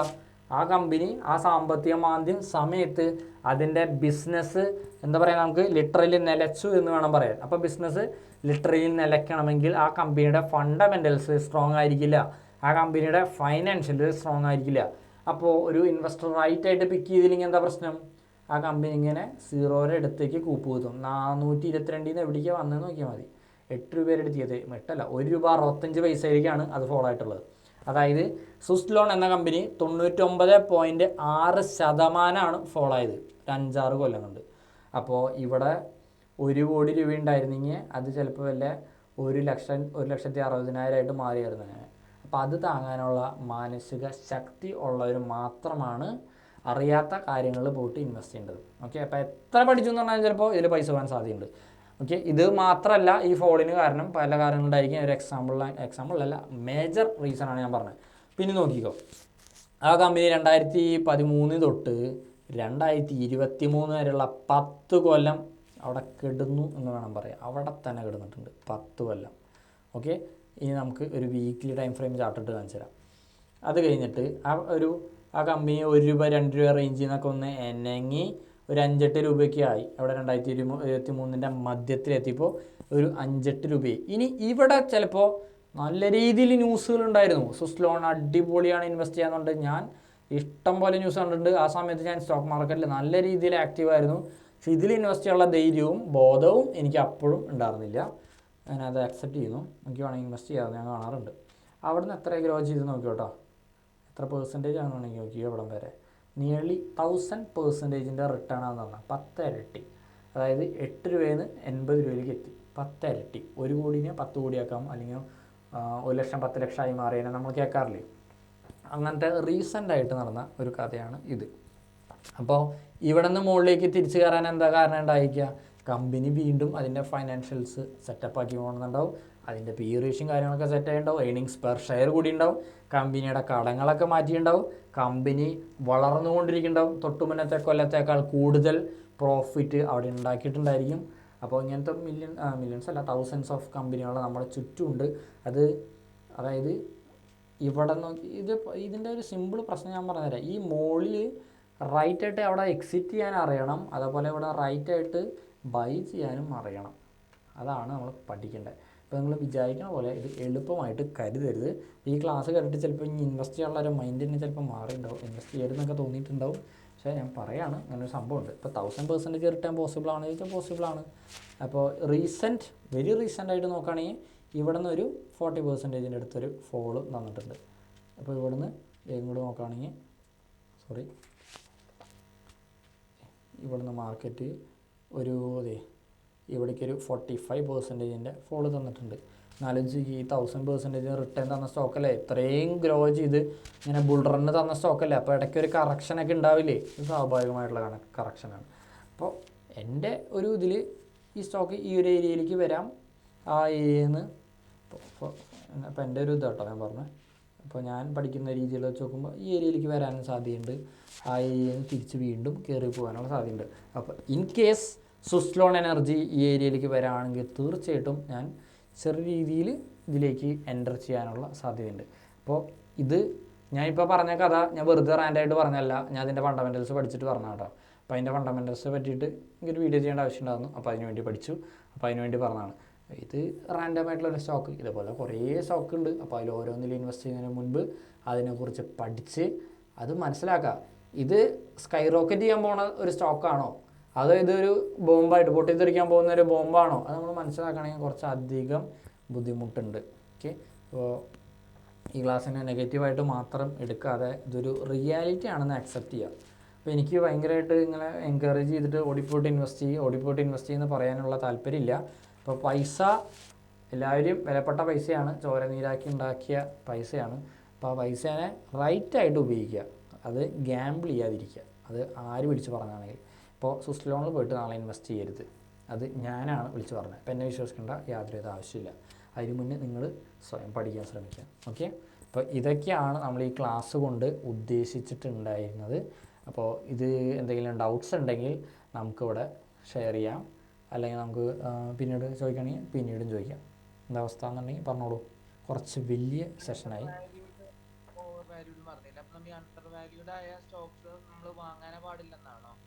അണ്ടർ വാല്യൂഡ് എന്ന് പറഞ്ഞ സ്റ്റോക്ക് വാങ്ങാനോ പാടില്ല എന്നല്ല, അതാണ് റൈറ്റ് ടൈം ടു ബൈ എന്നാണ് ഞാൻ പറഞ്ഞത്. അതായത് അതിൻ്റെ ശരിക്കുള്ളൊരു വാല്യൂ ഉണ്ട്, അതിനെക്കാട്ടി ഒരു കുറഞ്ഞ ലെവലിലാണ് നിൽക്കുന്നത്. അതായത് അണ്ടർ വാല്യൂഡ് എന്ന് വെച്ച് കഴിഞ്ഞാൽ ഇപ്പോൾ വില കുറവാണ്, മുകളിലേക്ക് പോകാനുള്ള ഒരു ഇതുണ്ട്, പൊട്ടൻഷ്യൽ ഉണ്ട്. അതിൻ്റെ നോർമൽ വാല്യൂവിനേക്കാളും താഴെയാണ് നിൽക്കുന്നത്. അതിൻ്റെ അർത്ഥം അത് പൊട്ട എന്നല്ല. ഓക്കെ, നല്ല കഴിവുണ്ട്, ഇപ്പോൾ അതിൻ്റെ വില കുറവാണ്. ഓക്കെ, ആ പ്രൈസ് കുറവാണ്.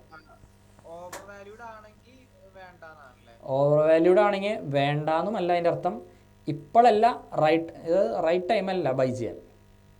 അത് ബൈ ചെയ്യാനുള്ള സമയമാണ് ഉദ്ദേശിക്കുന്നത്. റൈറ്റ് ടൈം ടു ബൈ ആണോ അല്ലേ, അതാണ് ചോദ്യം. ആ സ്റ്റോക്ക് ഒഴിവാക്കാനല്ല കേട്ടോ ഉദ്ദേശിക്കുന്നത്, ഇപ്പോൾ വാങ്ങണോ വേണ്ടേ, അതാണ് ചോദ്യം. ഓക്കെ, പറഞ്ഞു. നോക്കാം, വെയിറ്റ് ചെയ്യാം, വേണമെങ്കിൽ വെയിറ്റ് ചെയ്യാം, അല്ലെങ്കിൽ നമുക്ക് വാങ്ങാം. അത് പിന്നെയും നേരത്തെ ടാറ്റ മോട്ടോഴ്സ് ഞാൻ കാണിച്ചെന്നില്ലേ, പിന്നെയും ഫോളോ ആകുമ്പോൾ ആഡ് ചെയ്ത് കൊണ്ടിരിക്കാനുള്ള ഒരു മൈൻഡ് ഉണ്ടെങ്കിൽ വാങ്ങാം. ബ്രോ ഇതിലെ ഈ അണ്ടർ വാല്യൂ ഓവർ വാല്യൂ ഉണ്ട്, അതെങ്ങനെ ഒന്ന് പറയാമോ? അതെ, ഇപ്പോൾ ഒരു സ്റ്റോക്ക് എടുക്കുന്നു, അതിൻ്റെ പി റേഷ്യോ എന്ന് പറഞ്ഞ സംഭവം നമുക്ക് സ്ക്രീനറോ മണി കൺട്രോളോ വെച്ച് നോക്കുന്നു. ഇപ്പോൾ ഇത് നോക്കിയാൽ 6.5 ആണ് ടാറ്റ മോട്ടോഴ്സിൻ്റെ. ഓക്കെ, ഇൻഡസ്ട്രിയൽ ആവറേജ് ഇവിടെ എവിടെയും കാണിക്കും, ഒരു മിനിറ്റ്. ഇൻഡസ്ട്രിയൽ ആവറേജ് 35 നോക്കിയേ, ഇവിടെ 35 ആണ് ഇൻഡസ്ട്രിയൽ ആവറേജ്. അപ്പം ഇൻഡസ്ട്രിയൽ ആവറേജിനേക്കാൾ താഴെയാണെങ്കിൽ അണ്ടർ വാല്യൂഡ് ആണത്. ഓക്കെ, അപ്പോൾ നമുക്ക് വാങ്ങാം, അതാണ് ഉദ്ദേശിക്കുന്നത് കേട്ടോ. അപ്പോൾ ഇതിലേക്ക് മെർക്കുറി വിടെക് എന്ന് പറഞ്ഞ സ്റ്റോക്ക് മാക്സിമം ഒഴിവാക്കുക ഇപ്പോൾ. അതാണ് നമ്മൾ ഇവിടെ നിന്ന് പഠിക്കുന്നത്. ഓക്കെ, ഒരു കാര്യം ചോദിച്ചേ, ഇത് ജസ്റ്റ് ബേസിക് ആയ ഡൗട്ടാണ്. നമ്മളിപ്പോ ഒരു ഇത് എടുക്കാം, ഒരു ഫോർ എക്സാമ്പിൾ സൊമാറ്റോ എടുക്കുമ്പം അതിൽ തന്നെ 2 ഇത് കാണും, BSE എന്നും കാണും, NSE എന്നും കാണും. അപ്പൊ നമ്മൾ അതിൽ ഏതാ ആക്ച്വലി എടുക്കേണ്ടത്? ഏതായാലും കുഴപ്പമില്ല, അതിലാകെ ചെറിയ പൈസയുടെ ഡിഫറൻസ് ഉണ്ടാവുള്ളൂ. ഇപ്പം NSEന്ന് വാങ്ങിക്കഴിഞ്ഞാൽ വേണമെങ്കിൽ BSEയിലും വിൽക്കാം, കുഴപ്പമില്ല, അത് പേടിക്കണ്ട. ഇപ്പം ഞാൻ NSE ആണ് ഞാൻ ഫോളോ ചെയ്യാറ്, അതാണ് എനിക്കിഷ്ടം, അത്രേ ഉള്ളൂ, അല്ലാണ്ട് ഇതിന് വേറെ ഒരു ഇതില്ല. ഓക്കെ, വേറെ എന്തെങ്കിലും ഡൗട്ട് ഉണ്ടോ?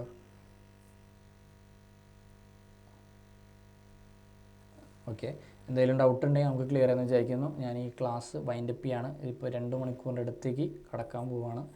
നോർമൽ 1 hour ആണ് പറഞ്ഞിട്ടുണ്ടാകുന്നത്. ഓക്കെ, അപ്പോൾ ഇനി എന്തെങ്കിലും ഡൗട്ടുള്ളവരുണ്ടെങ്കിൽ നമുക്ക് ഗ്രൂപ്പിൽ ചോദിച്ചോ, നമുക്ക് ഗ്രൂപ്പിൽ ഞാൻ പറഞ്ഞുതരാം കേട്ടോ. അപ്പോൾ ഞാൻ ക്ലാസ് വൈൻഡപ്പ് ചെയ്യാണ്. അപ്പോൾ അറ്റൻഡ് ചെയ്ത എല്ലാവർക്കും നന്ദി, ഗുഡ് നൈറ്റ്. അടുത്ത ക്ലാസ്സിൽ നമുക്ക് ക്രെഡിറ്റ് കാർഡ്സ് ആയിരിക്കും കേട്ടോ, നാളെയോ മറ്റന്നാളായിട്ടായിരിക്കും, ഞാൻ നാളെ രാവിലെ അനൗൺസ് ചെയ്യാം. നമുക്കൊരു സെഷനും കൂടി ഉള്ളൂ, ക്രെഡിറ്റ് കാർഡാണ്. അത് കഴിഞ്ഞിട്ട് നമുക്ക് ഒരു ഡൗട്ട് ക്ലിയറിങ് കൂടിയും അറേഞ്ച് ചെയ്യാം. ഓക്കെ, ഇപ്പോൾ രണ്ട് ദിവസം കൂടിയാണ് ഉണ്ടാവുക, അത് കഴിഞ്ഞ് നമ്മൾ കഴിയും. ഓക്കെ, അപ്പോൾ എല്ലാവർക്കും ഗുഡ് ബൈ, ഗുഡ് നൈറ്റ്. അപ്പോൾ എല്ലാവരും അടിപൊളിയായിട്ട് നല്ലൊരു ഇൻവെസ്റ്ററായിട്ട് മാറട്ടെ. Thank you for attending the session.